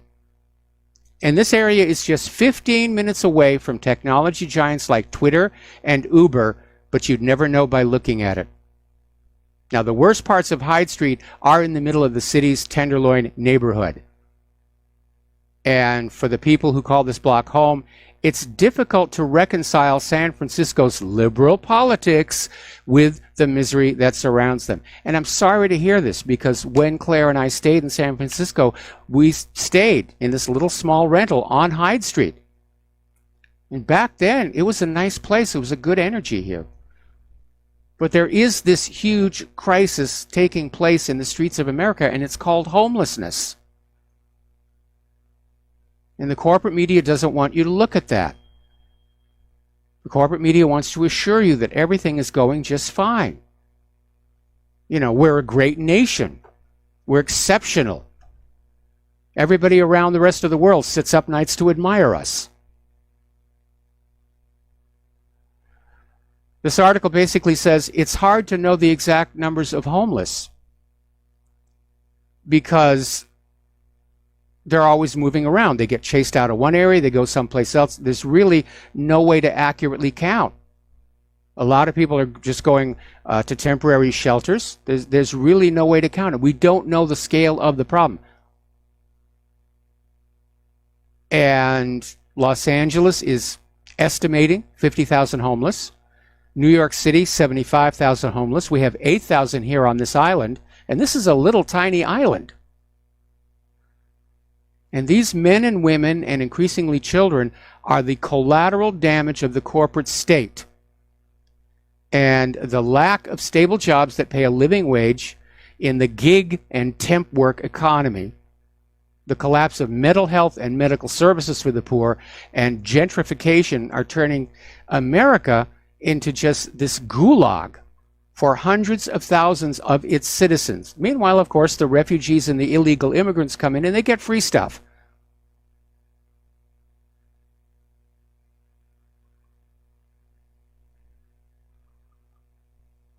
So it's a bad situation here.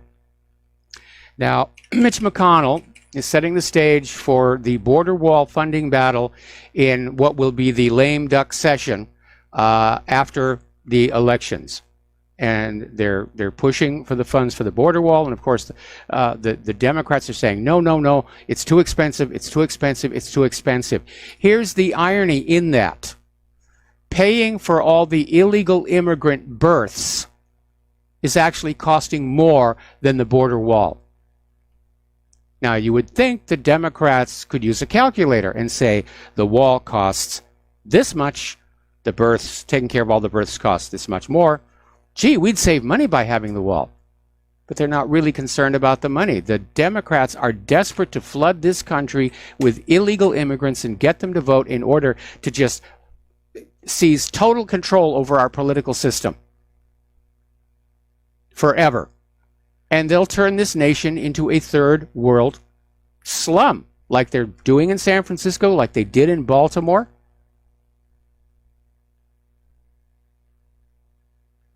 And they don't own this country. We, the American people, do. This nation, its quality of life, was built up generation after generation after generation of Americans working to make a better life for their children. And the Democrats are now grabbing it and bartering it away for votes. We really have reached the bread and circuses stage in this country. Okay, so right now, Brett Kavanaugh is up there at the Supreme Court. He's already gone to work here. And there's a Supreme Court immigration case that Neil Gorsuch and Brett Kavanaugh are probably going to have an impact on. The administration is arguing for sweeping government authority to detain immigrants awaiting deportation after they complete sentences for criminal convictions, even if it's years after leaving prison. So there's a revelation there that criminal illegal immigrants, after they finished their jail sentences, were just being released back into the population. And many of them have been caught repeating their criminal activity. The question I have is, why aren't they just being deported immediately after leaving prison? They're illegal immigrants, they're convicted criminals. What is wrong with the deportation process? Let's go out and get those guys who do the pumpkin chunkin'. We're coming up on that because this time of year, you know, with all their air cannons, and set up along that border and take all these illegal immigrant criminals and chunk them back across the border into Mexico. And the longest distance and the most bounce get the trophy. But we got to do something. The way the system is set up now, it works for the Democrats. It doesn't work for the American people. Okay, we're going to take a phone call now from Rick in Arizona. Aloha. Welcome to the show. What's on your mind? Well, I don't know. That stock market little tumble today. You know, not Peter Schiff, but Max Kaiser a while back said that they've been slowly shrinking the stock market in slow motion to where the stock market volume and the trades are half the size it was at its peak in 96, and it's 25% smaller than it was in 1976. Yeah. So what we have here is this, you know, universe of money standing on top of this small little city of companies, which basically gives the total, I mean, the market can be controlled. I mean, the sellers, I mean, there's all this money is just saturating the available shares on the market. So they really got control of the market. You know, it's like they got control of the selling and the buying. I mean, it's not like in the 1930s where you couldn't control these wildcat sellers, or even in 87 when it dropped down to 22%. Everybody is like webbed in, you know, the webinars, and they're all connected. And I'm just calling to tell you, I don't think we're going to have a stock market crash. I think they got control of it. Well, like Eustace Mullins once said. I would like to hope that you are correct, but we have heard so many times through the years where Wall Street will say, well, we've got control. What happened before cannot happen again. And then it happens again. Right now, I'm trying to get more confirmation on what the after-hours trading is doing. But it looked to me like the last few moments of the trading day, people were definitely hitting the panic button. After it crossed 600 down, it really took off, and it ended up more than 800 down on the Dow. And everybody got hit. NASDAQ, S&P. The market is hideously overvalued. And that's a reality that everybody has to look at, because decades of driving the stock prices up to use as a political banner has disconnected the prices from the actual worth of the underlying stocks. And what that means is that when the panic hits, the first ones to get out will get their money. And everybody else is going to be left holding their last report from the broker with a very impressive looking number on the bottom, and that's all it's going to be, an impressive looking number. Yeah, it's hard to say, but there's one thing that one of Trump's cronies, what the hell was Gary Cohen, before he quit, the market was going down. He said, just remember the stock market crash of 1987 when it went down 22% in one day.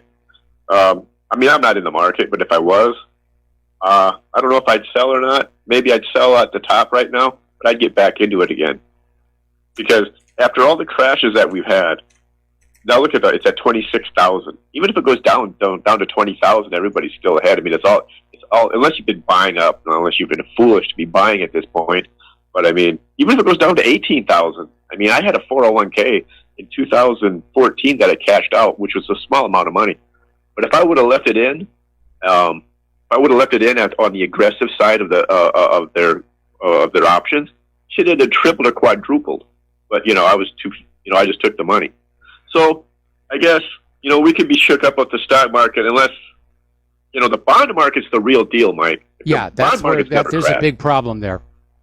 That's where the real pain could come in. That's what could really cause all the preppers to be told you so. The stocks is different, but the bond market's never crashed. And I can tell you, the mob has their money in the bond market. They always have. The Western Conference Teamsters Fund with all those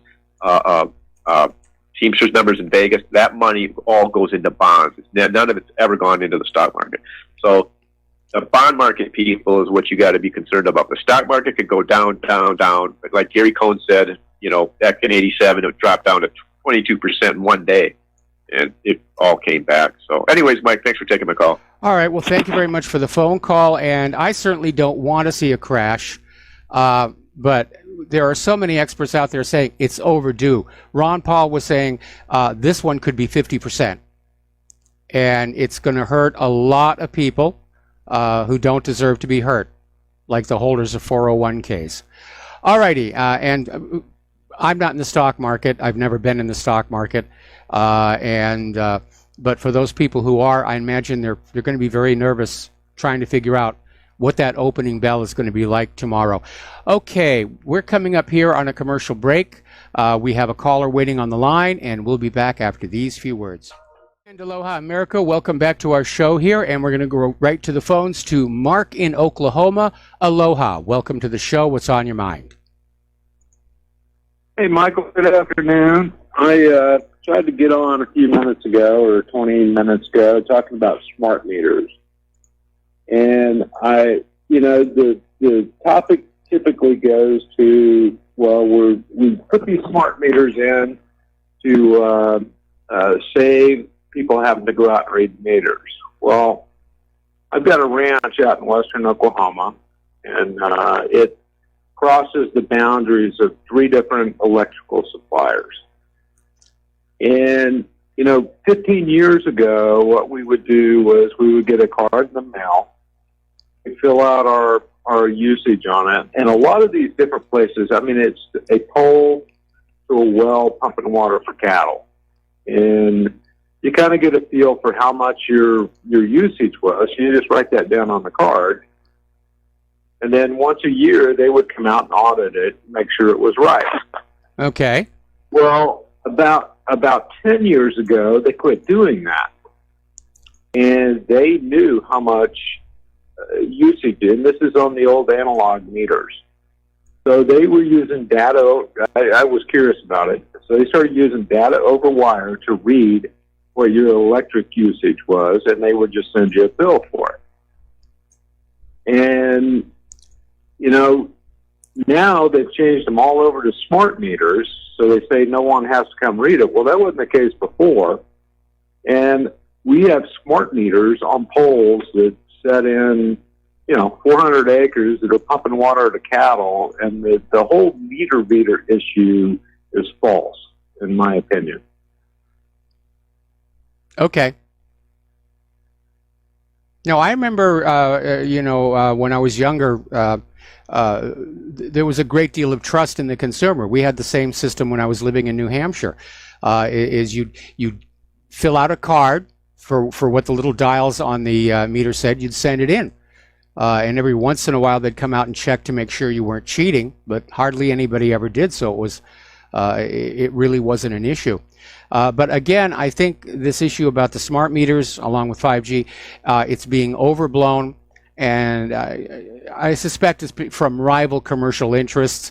There are still parts of the country that have not gone over to the smart meters, and the people who are being paid to read the meters there are probably very concerned about losing their job. I don't know if they have a union. If they do, the union may have hired a public relations firm to try and create a public pushback against the smart meters. That's how these things do get done. Right. Well, I find it curious that they would spend of course, the money is being subsidized from somewhere to put all these meters in place in remote locations, as well as in all of the urban areas. And I think there's something more to it. I don't know what that is. But. Well, I imagine the meters in the remote locations can't use Wi-Fi. They're probably using the cellular telephone system.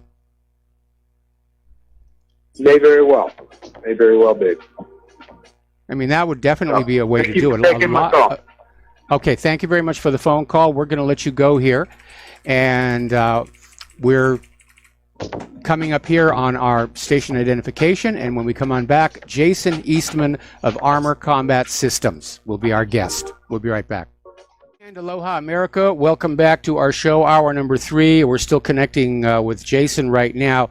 Meanwhile, over at InfoWars, they are running a story saying that Hillary Clinton is going to run again in 2020, that she's the presumptive Democratic nominee, and that it doesn't matter who votes for who in the primary, she will be given all the delegates. 2016 all over again. Hey, isn't Trump doing a good job? Okay, Jason's ready now. So joining us on the phone now is Jason Eastman, and Jason Eastman just started up a new company called Armor Combat Systems, and he's one of our newest advertisers. And the reason I asked him onto the show is I get a lot of email about this specific type of product that he is offering. So Jason, welcome to the show. Hi, Michael. Nice to meet you. And tell us about Armor Combat Systems and what it is that you're selling and why it's important in our current culture. Well, we carry ballistic backpacks for children and adults. And why this is important is because, well, when we watch the news every day, we see the things that remind us that we need some form of passive self-defense that we can take with us in multiple locations. These are TSA compliant as well. And you just got the company started, right? You're just cranking it up. Yep, we're brand new. Okay. Well, obviously, that's something a lot of people are looking at because not just the school shootings, but the police are out there firing wild. I remember in New York City, there was this incident where the police were trying to take down a suspect, and they hit something like 9 bystanders by accident. And so it really is out of control there a little bit. So these ballistic backpacks, I presume they look like ordinary backpacks. They're probably a lot heavier. And what kind of caliber ammunition will they stop? Okay, first of all, the backpacks are surprisingly light. A lot of them, especially the child-sized ones, only weigh about 20 ounces. Really? They're rated 3A. They're designed to stop 357, 44, 9mm, 45 caliber hollow point ammunition, and and more. So. Well, I'm surprised at how light they are. I mean, can you reveal what stops the bullets? I would have assumed it was going to be some form of Kevlar, but maybe there's something new out there. That's exactly correct. It's DuPont Kevlar. They've really come a long way with these. The child size ones, like I said, they're very light. The adult size ones are going to be heavier. You have more material. Plus, the adult size ones have a front and a back panel, so you have front and back ballistic protection. Okay, so it wraps around the chest and sort of buttons in the front with a panel. Okay, that looks very interesting. I'm almost tempted to get one of these things myself, given how many people do not like me. So give us some specific examples of the different products here. I mean,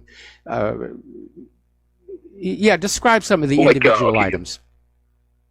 Well, okay, like your Canvas Classic Pack runs for about $210, and basically, this is features like a minimalist silhouette for a stylish and ultra light backpack that's ideal for everyday use. Perfectly sized to be used in a school bag for a teenager or a day pack for a small adult woman. Like I said, it has a Kevlar insert that's sewn in, and this is something that you can take with you on an airplane. It's TSA compliant. It's referred to as passive protection because you're not going to take a backpack and throw it at somebody or anything like that. But these are very versatile. They're very light, and in this day and age, very useful. I was going to ask you about that. I mean, wouldn't getting on board a plane with basically body armor raise a red flag? I know not too long ago there was a big push to outlaw body armor for civilians, for ordinary citizens. Fortunately, that never got any traction. Correct. And again, it's passive stuff. Now, this clear backpack, I'm looking at your website right now. I'm going to assume that the bulletproof protection is up against the back of the wearer, which is why you can have the clear backpack, everything showing through, which again, that's going to make TSA relax because they can see inside and there won't be anything. So right now, basically, you have these 5 different product lines, and you also sell additional ballistic inserts. Are the inserts required for the backpacks, or the backpacks will work as advertised without them? The backpacks already have an insert that comes with them. Okay, so you're selling these inserts to sort of retrofit onto other items people might already own that they wish to make bulletproof. Okay. Correct. Let's just say you have a favorite pack that you want to already put something in. Yeah. All right. Well, that would be really good. I'm looking at this tactical backpack. It's got lots of pockets, and if there's one thing I like, it's lots and lots of pockets here. So, I mean, have you had much demand yet? I mean, I know you're just starting out here, but have you had much demand for these yet? The big thing is that a lot of people don't even know these types of things are available on the commercial market. It's one of those, if you don't know that you don't know. Mostly people think of body armor as something big and heavy that the police and the military wear. They don't think of it as for civilian use, and they don't think of it as something that they can carry in a bag that's light and functional. Well, I can imagine, especially for the ones that wrap around the front, we need to get the word out there because the United States has become a very dangerous place. Looking at the Antifa riot up there in Portland, now, to the best of my knowledge, nobody was shooting anybody, but still having a little bit of passive protection. And I understand, obviously, being a backpack, that it doesn't protect much more than the torso. But how resistant is the Kevlar to, for example, a knife blade? It will offer knife resistance. You have to realize that blades are a different dynamic than a bullet. Bullet's more of a blunt force trauma than a knife. A knife is a design matter separator. Some would even argue that knives predate fire in civilization. So it is such a fundamental thing as far as any civilization to have a knife. Yes. Funny you mentioned that. But yeah. It would add another layer. I know that there has been concern about knife attacks, especially with groups like ISIS and whatnot. That's been published a lot in mainstream media. So people are concerned about that as well. Okay, so let's see.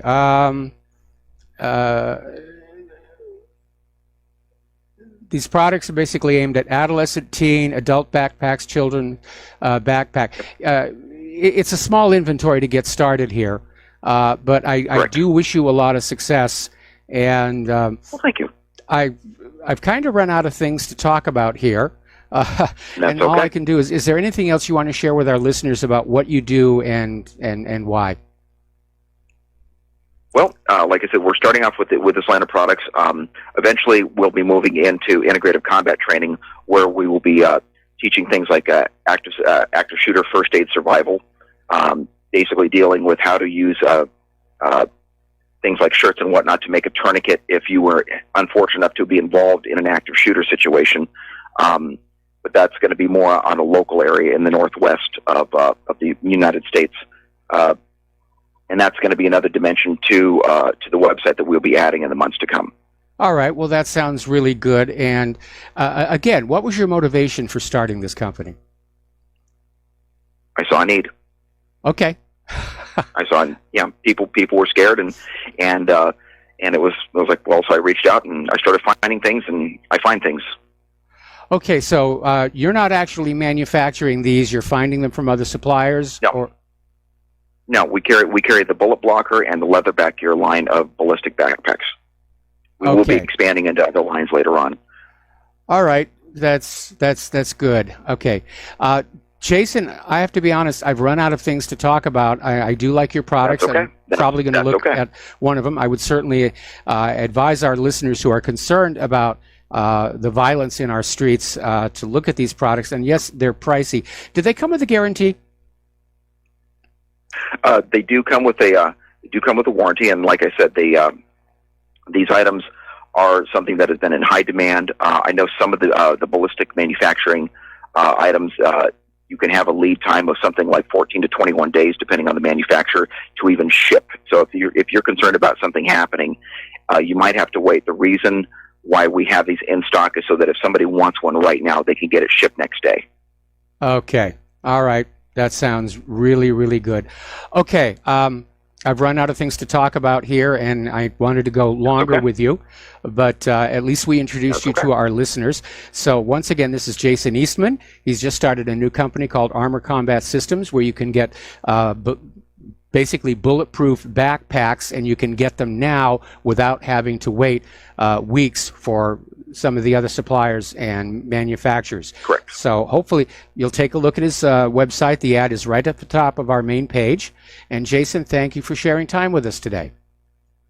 Thank you so much for having me. Okay. All right. Well, that was Jason. The phone lines are open, 800-313-9443. And we're going to do a shout out to our on-air affiliates who are just now rejoining our network. And getting on back to the news, the hurricane is hurricaning. The storm surge is apparently on the Panhandle was up to like 12 feet. And there's a lot of owners of beachfront homes who are probably going to be having to deal with that. But right now, the wind gusts near the eye of the storm are at 155 miles per hour.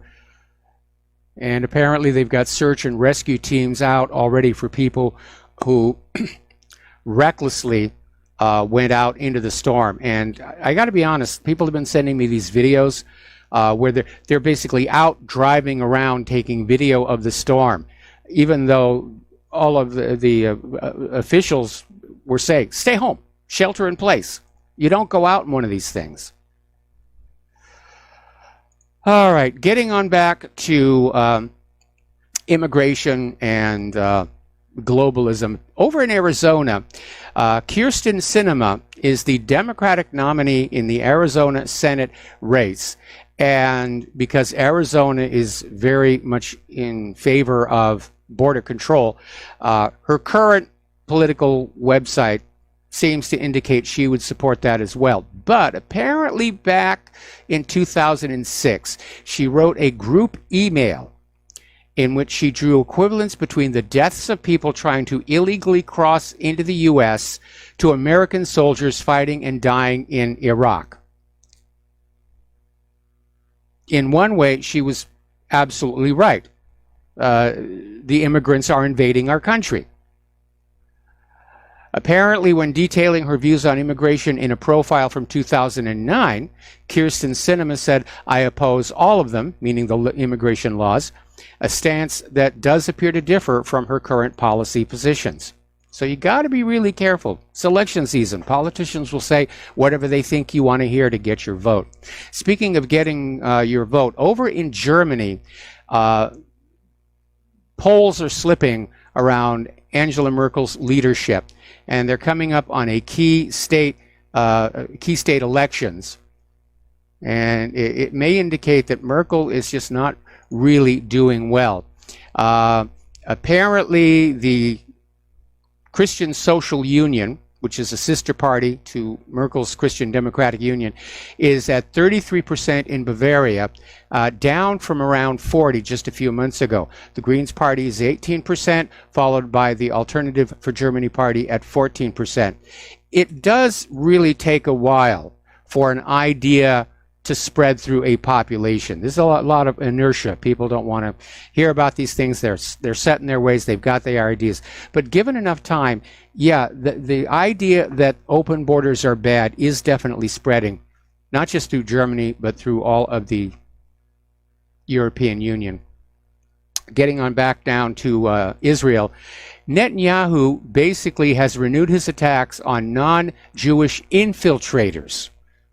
He was speaking at a Likud conference in Tel Aviv, and Netanyahu is linking the new Jewish nation state law to the issue of non-Jewish African migrants, which is what Netanyahu is calling the infiltrators, in order to make them seem more negative than they are. And he says the infiltrator problem is an extremely difficult and painful one. We need to ensure the welfare of those who are needy. And basically, Netanyahu is saying the issue of non-Jewish migrants was one of the reasons why I pushed the nationality law forward, stating that the law creates a balance for the claims that there are unlimited rights. So Israel thinks open borders are great for every nation, except, of course, for Israel. Okay. Up in New York, Mayor de Blasio has signed a bill into law that will allow New York City residents to select a third gender category on their birth certificates without having to get approval from a medical professional. And de Blasio came on out and said New Yorkers should be free to tell the government who they are, not the other way around. So beginning the first of the year, there's going to be a non-binary identity category known as X will be available on birth certificates and other official government documents for city residents who don't consider themselves male or female. So all anybody needs to do is submit an affidavit saying that I'm somewhere in between, and they can use the third box. I mean, this is just getting silly. This is just getting silly.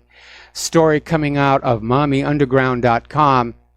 Brown University published an article in PLOS One, the Public Library of Science peer-reviewed journal, that proved adolescents are becoming transgender mainly due to peer and societal influence. They're being pressured into it. I mean, it's a peer group thing. And heading up the research is Brown University's own Dr. Lisa Littman, a physician and researcher. And then there was a huge outcry from the transgender community. How dare you say we're pressuring these kids into saying they're transgender? And Brown University removed support of the article and apologized all over the place. Oh, we're sorry. We're sorry we offended you, whatever the heck it is you are. And there was a complaint filed by trans activists. Brown University issued basically withdrew the press release talking about the research study. When you reach a point where politics overrule science, you're in a very, very dangerous place. We're going to start having people demanding that pi be set exactly to 3.0 because that's what it says in the Bible.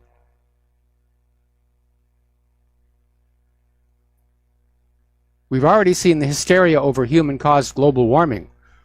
We don't need science. We have belief. We have faith. That was one of the big problems with the Dark Ages. And it may be an indicator we're already heading into there. Is that all of these civilizations, they abandoned science in favor of religious fanaticism, especially in Europe.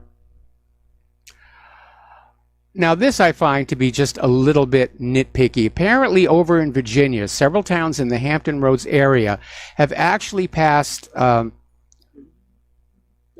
would you call it? Not exactly a law, but a guideline, basically saying that kids over the age of 12 are not allowed to go trick or treating for Halloween.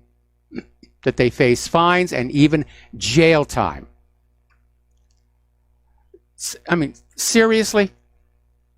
Do you not have more important things to be doing than that? Now, when I was a kid, Halloween was Halloween. And kids would dress up in costumes. We usually made our own. We didn't have all these store-bought costumes here. And some of the adults would dress up. I remember this cousin, she just made this incredible ghost outfit. And if you show up at my door in a costume, you get a candy. I'm not going to be checking your age. I think this is ridiculous. This really is getting into too intrusive. It really is too intrusive. Saying that kids over 12 can't trick or treat. That to me is just silly. And maybe these city councils are doing this because they can't solve any real problems and they want to look like they're at least doing something. Like cutting the profits of the candy companies. We'll be back after these few words. And aloha, America. Welcome back to our show here. And I want to go on back to the economic news here for a little bit. The story that the Dow futures were down by 1,000 points apparently originated at MarketWatch. They have now retracted that, saying it was an error. And they're saying that the Dow futures are actually ticking up a few points. I'm not sure which way to believe. Time will solve that mystery. But I can imagine that people inside the stock market are going to do anything they can to try and hold this together a little bit longer. But I basically yanked the story from my website. I don't want to start a panic, but I wasn't able to corroborate it, and now it turns out it was a mistake from MarketWatch. Alrighty, getting on back to political correctness. Here's an interesting little story. The snowflake culture is killing our kids. And it's talking about all this very bizarre requirements to be politically correct. You know, applause, clapping. Has been banned at a leading university in Great Britain to avoid triggering anxiety. Now you've got to do jazz hands. Got to do jazz hands. Ooh, that's how you show your approval. We don't want to cause anxiety in the students here. And interestingly enough, there was a high school. It has announced they're doing away with class rank, valedictorian, and salutatorian because it's just too stressful for kids to lose. They can't cope. I mean, part of growing up is learning to deal with real life. And this whole snowflake culture, it's creating a very weak, emotionally weak, unresilient population. Now, maybe that's part of their plan to control everybody. You know, do what I tell you or I'll say a bad word. Which they already kind of do that anyway. But I think they're doing these kids a disservice. When did sticks and stones may break my bones, but names can never hurt me become irrelevant?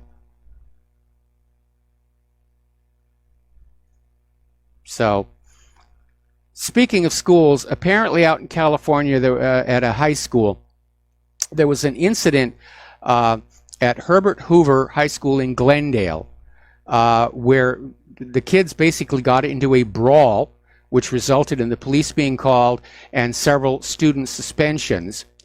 And apparently it got triggered by friction between the various refugee populations. Parents are saying their children, there's a racial tension on campus between the Armenian students, who are apparently the largest ethnic group in the school. This is Glendale, California. And the Armenians are the majority population here. And they got into a tussle with the football team, who are mostly Black, Latino, and other ethnicities. One of the parents saying, this is what's stressing out the students. They can't concentrate. And you're going to love this one. Over at the BBC, they're pushing the SJW LBTQQICAP F2K agenda. They have hired a British Iraqi, gay, non-binary Muslim to explain why quantum physics determines gender identity. Now, I know a little about quantum physics, and I think this is a load of nonsense, but this is the BBC. And by the way, for those of you out there who watch BBC, I don't know about you, I was a little disappointed in the season premiere for Doctor Who. And I don't have a problem with the new Doctor being a woman, and she's very bright and very energetic. I just thought the script was weak. For a season premiere, the script was just formulaic. It's the same thing that we've seen time and time again. Of course, after all these years, it's probably hard to come up with a really radically new idea, but I think somebody at BBC needs to do that, because I think the franchise is just worn out here. And of course, it's all politically correct, completely mixed race cast, you know, a female Doctor Who. This witch hunt climate that arose out of the Kavanaugh hearings is starting to get a little out of hand. Apparently, up at the University of Washington, students created a website to allow users to anonymously post the names of men who have allegedly committed sexual assault. And the website is called Make Them Scared UW.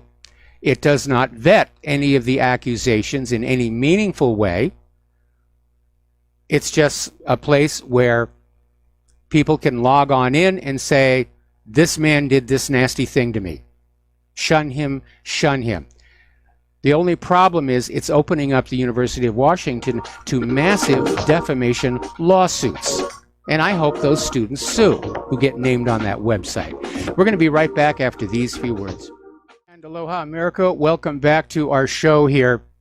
And we're talking about this feminist witch hunt mentality that all men are presumed guilty, that women should be believed, that they would never, ever, ever, ever, ever, ever lie about something as serious as rape, when history is definitely very much against them on that one. So there's an article that came on out here saying that empirical research and data matter too. And it's saying basically the liberals have made a cottage industry of using sensitive and explosive issues to hatch political movements like Me Too, Black Lives Matter, Hands Up, Don't Shoot, and now this taking a knee during the national anthem in the NFL. And this exploitation causes a lot of harm to what otherwise might be legitimate claims about rape, police use of force, sexual harassment. And we're already starting to see a pushback where men are saying, I'm not going to hire a woman into my office because somewhere down the road she could hit me with, you know, this false rape charge. So this is actually causing harm to women. And the same thing happened back in the 1990s during that whole militant feminist male bash rape crisis climate. It wound up with ordinary women who were real victims of rape being ignored. But the people who are driving these political movements, they don't really care about women or blacks. They're just pawns to be used in their political games here. They don't care about the truth. It's just winning. All right, we're going to take a phone call here. Glenn in Philadelphia, aloha. Welcome to the show. What's on your mind? Hi, Mike. I wanted to mention something about that make them scared thing, which I think you might have been just talking about as well. But you just said something about hiring women. Well, it's not just hiring women. In this day and age, it could be anyone making a false accusation. I mean, another talk show host just had a case of someone who said that, though he didn't, make any advances or do anything appropriate, he thought he was grooming him for gay sex, and that was just an allegation that was made. So, am I on? Can you hear me? Yeah, I can hear you just fine here, but okay. The overwhelming... So anybody can make... Hang on. The overwhelming preponderance of these false allegations are generally women against men. And yes, there may be a few gays who are playing the same game, but the public perception is this is a big problem. Remember back in 2014, Rolling Stone wrote this article about this brutal gang rape at the University of Virginia. Then they had to retract that. Turned out to be completely false. Back in 2006, the accusations against innocent members of the Duke University lacrosse team. There have been cases where women have agreed to consensual sex, then regretted it the next day. What happens if what happens if a couple breaks up and the woman gets revenge by saying he raped me? Right. Yeah, shades of the 90s, as you say. But I'm wondering if there's any way in which, like, the I Am Spartacus approach could help. Everybody just like everybody is a suspect. Everybody is. But I think the only thing I see working. Okay, well, I want to make one point. I think foundationally, the reason this stuff happens, and I try to make this point all the time, is because of the ethical, clarion call of situational ethics that says the ends justify the means. Yes. This allows this, when someone believes that their cause is just, and therefore anything in the way of lying or false accusations, anything they do is justified because of their ends. Yes. So that's that's the foundational problem. And then our society has to, just as we saw in the Kavanaugh controversy, we've got to get back to an understanding of the presumption of innocence and due process and all that. Yes, President Trump made a mistake when he issued his public apology to Kavanaugh the other day. He said something about that he had been proven innocent, and that is a huge legal faux pas. Yes. No one is ever proven innocent. That's proving a negative, okay? No one is ever proven innocent. They are presumed innocent. That's always true. Until proven guilty. So all these things, return to getting away from consequentialist ethics and understanding the importance of presumption of innocence and due process and the right to due process for all accused. If we give this up, we're not America. Well, we're not giving it up. We're fighting to keep it as much as possible. But the liberals, they want to take that away. They want a world in which they can, denounce people and send them off to the guillotine without so much as a trial. Right. And if that doesn't tell someone that they're dealing with something that would degenerate into persecutory, intolerant tyranny, and horrible miscarriages of justice, they just don't understand even the most rudimentary ideas of law, and things that make society work. So yes. All right, Mike. That's all I had. All right. Thanks an awful lot. We're going to let you go here, and you need to go back and you need to look at history. These things do happen.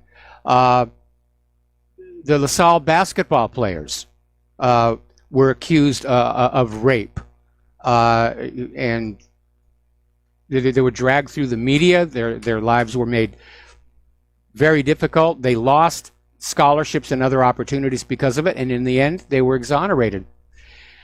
Now, Melania Trump has come on out saying that the Me Too movement is important, but women and men should also have hard evidence when making allegations of sexual assault.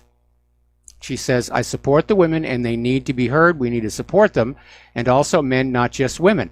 But you need to have really hard evidence that if you are accused of something or you're accusing somebody of something, show the evidence. She's absolutely right.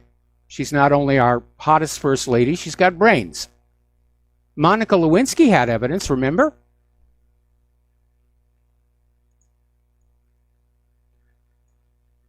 So, anyway, getting on back to what happened up in Portland, there is something going on there where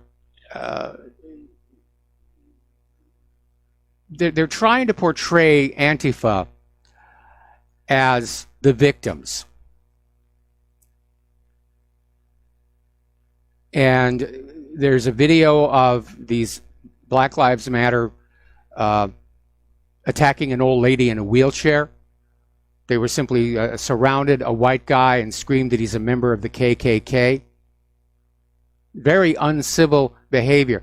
And apparently there was one guy who drove away from the protest, the mob, in his car. Didn't hit anybody, didn't knock anybody down. The Portland police want to charge him with crimes.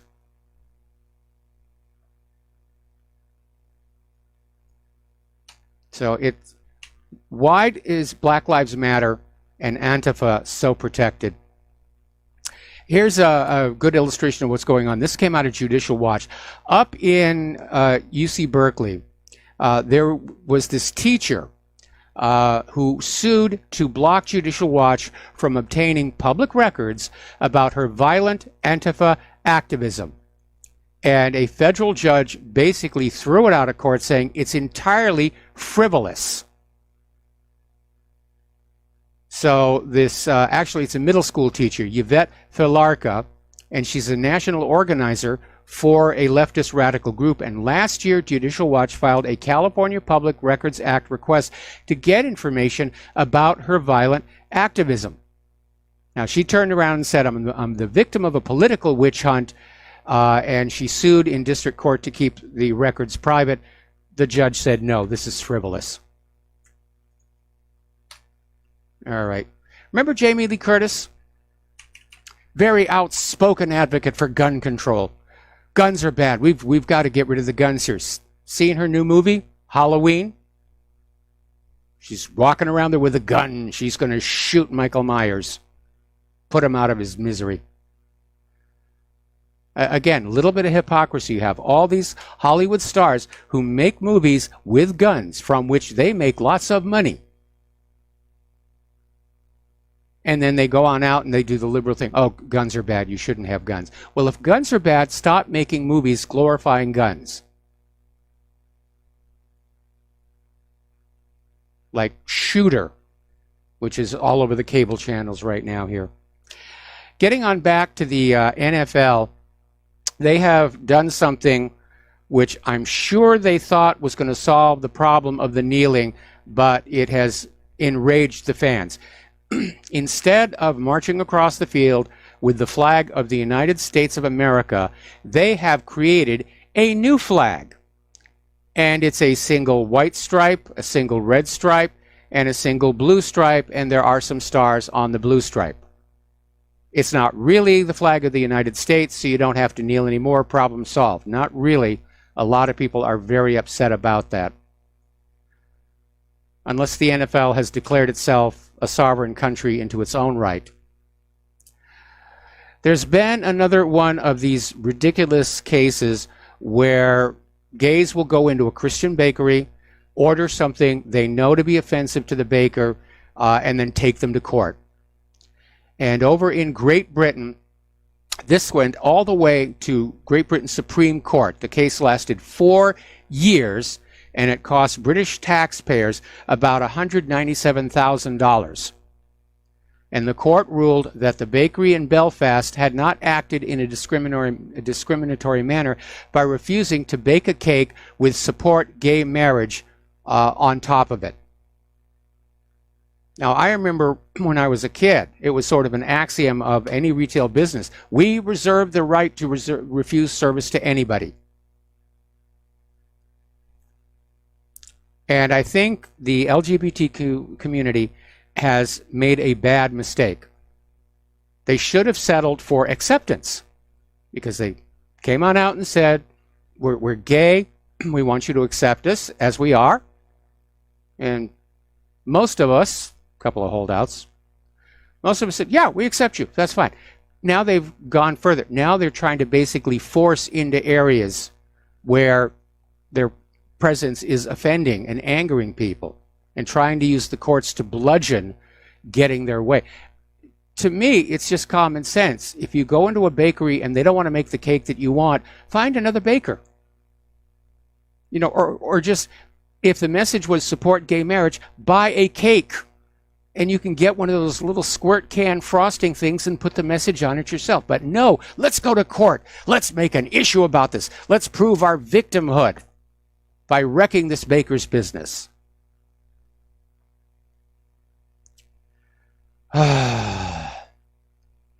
So anyway, the bakery has responded publicly. The general manager, Daniel MacArthur, came on out saying how pleased they were.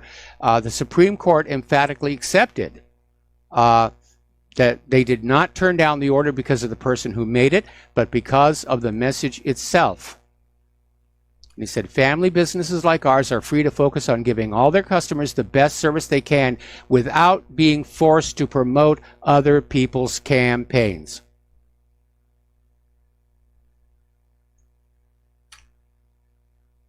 And like I said, just get a plain cake. Go to the supermarket, get a squirt can of frosting. They're in the baking aisle. You can put whatever message you want on that cake, and there's no big fuss about it. Now, as you know, we've had a problem in this country with police shootings.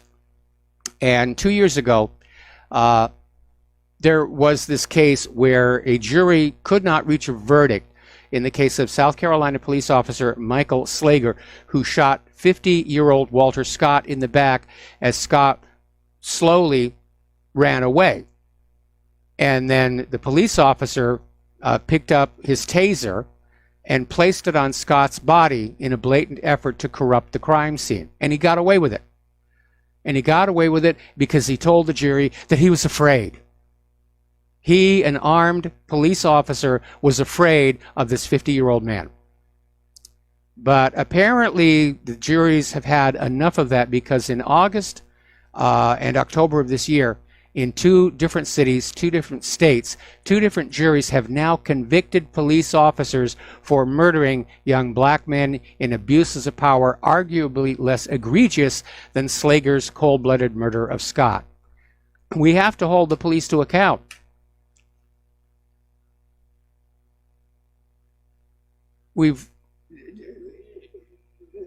All sense of control and restraint seems to be leaving our society.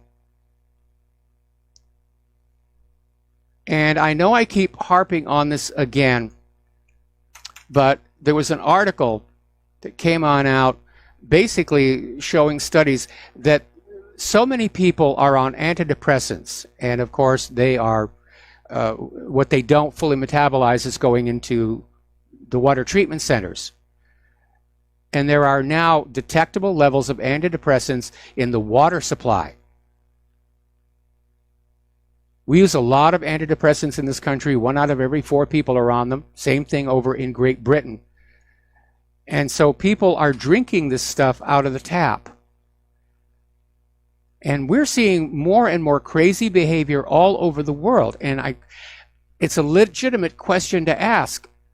Are we drugging ourselves insane?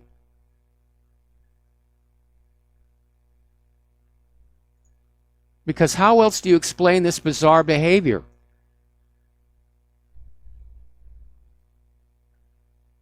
I think there's an issue there where people they're not thinking clearly. They've got poor impulse control. We were talking the other day about this police chief was jerking off in an elevator in front of children, and then he was caught following girls down the beach, jerking off behind them. Does that sound like a rational human being or somebody with poor impulse control. And we know police do a lot of antidepressants. I think there's a serious, serious problem there. I'd like to find a way to validate it. But I remember my one bad experience with antidepressants.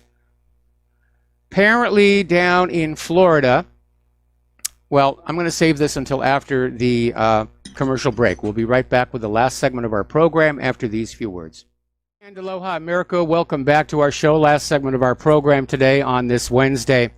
And apparently they had this online prostitution sting in Florida that resulted in 277 arrests for online prostitution and human trafficking. And the people arrested included doctors, pharmacists, law enforcement officers. Now, they called it Operation No Tricks, No Treats. And basically, undercover detectives posted fake ads or profiles online posing as prostitutes. And they just arrested those people. Now, hang on a second. This actually happened a year ago. My apologies on that one. It's an outdated article. I have to be more careful about that. Right now, Patton Oswalt is out there. He's an actor and comedian, and he's on the global warming bandwagon. He said that global warming is a meteor that will strike in our lifetimes. They're really pushing this idea that something must be done within the next 12 years. And it's really a hard sell. And I think the reason they're rushing it is we're going to have another hard winter. It's already hitting early here. Google is in a lot of trouble, and we're probably going to have to talk about most of this tomorrow. But apparently they lied about their project Dragonfly with this China censorship project. And there's been a leaked transcript that revealed a lot of the inner workings of Google, saying that they are, in fact, now very pro-censorship, not just for China, but for here in the United States of America. Now, Google is trying to downplay the project and said it's no big deal here. And according to one Google source, this was total bovine excrement, according to The Intercept, which published the leaked transcript. Now, Google is trying to basically come out and say, well, we're going to be good censors. We have to abandon free speech for safety and civility. And, of course, that's now backflashing on them because of all the censorship that was happening in 2016, the censorship against the Alternative for Germany party in Germany, and all the censorship we're seeing in the run-up to the midterms. Now, an official Google source said the leaked document should be considered internal research and not an official company position. Meanwhile, Google is in other trouble because they hid this user data breach from the public out of concern Congress would take action. This goes back to the Cambridge Analytica scandal. This is coming out of the Wall Street Journal. Now, the incident exposed users' names, email addresses, birthdays, genders, general locations, occupations, relationship status, and photos. And it was caused by a software glitch in Google+, which has now been shut down. There's the music. Time for me to get on out of here and get something useful done with the rest of the day. Please stay tuned for John Stedmiller. I'm sure he has lots of interesting things to share with you as well. Take what you learn here, share it with everybody that you know, especially this liberal insanity. Please remind everybody that Google, Facebook, YouTube, and Twitter are filtering conservative conversations. They're trying to rig the elections once again for the liberals. We'll be back tomorrow. Aloha, America.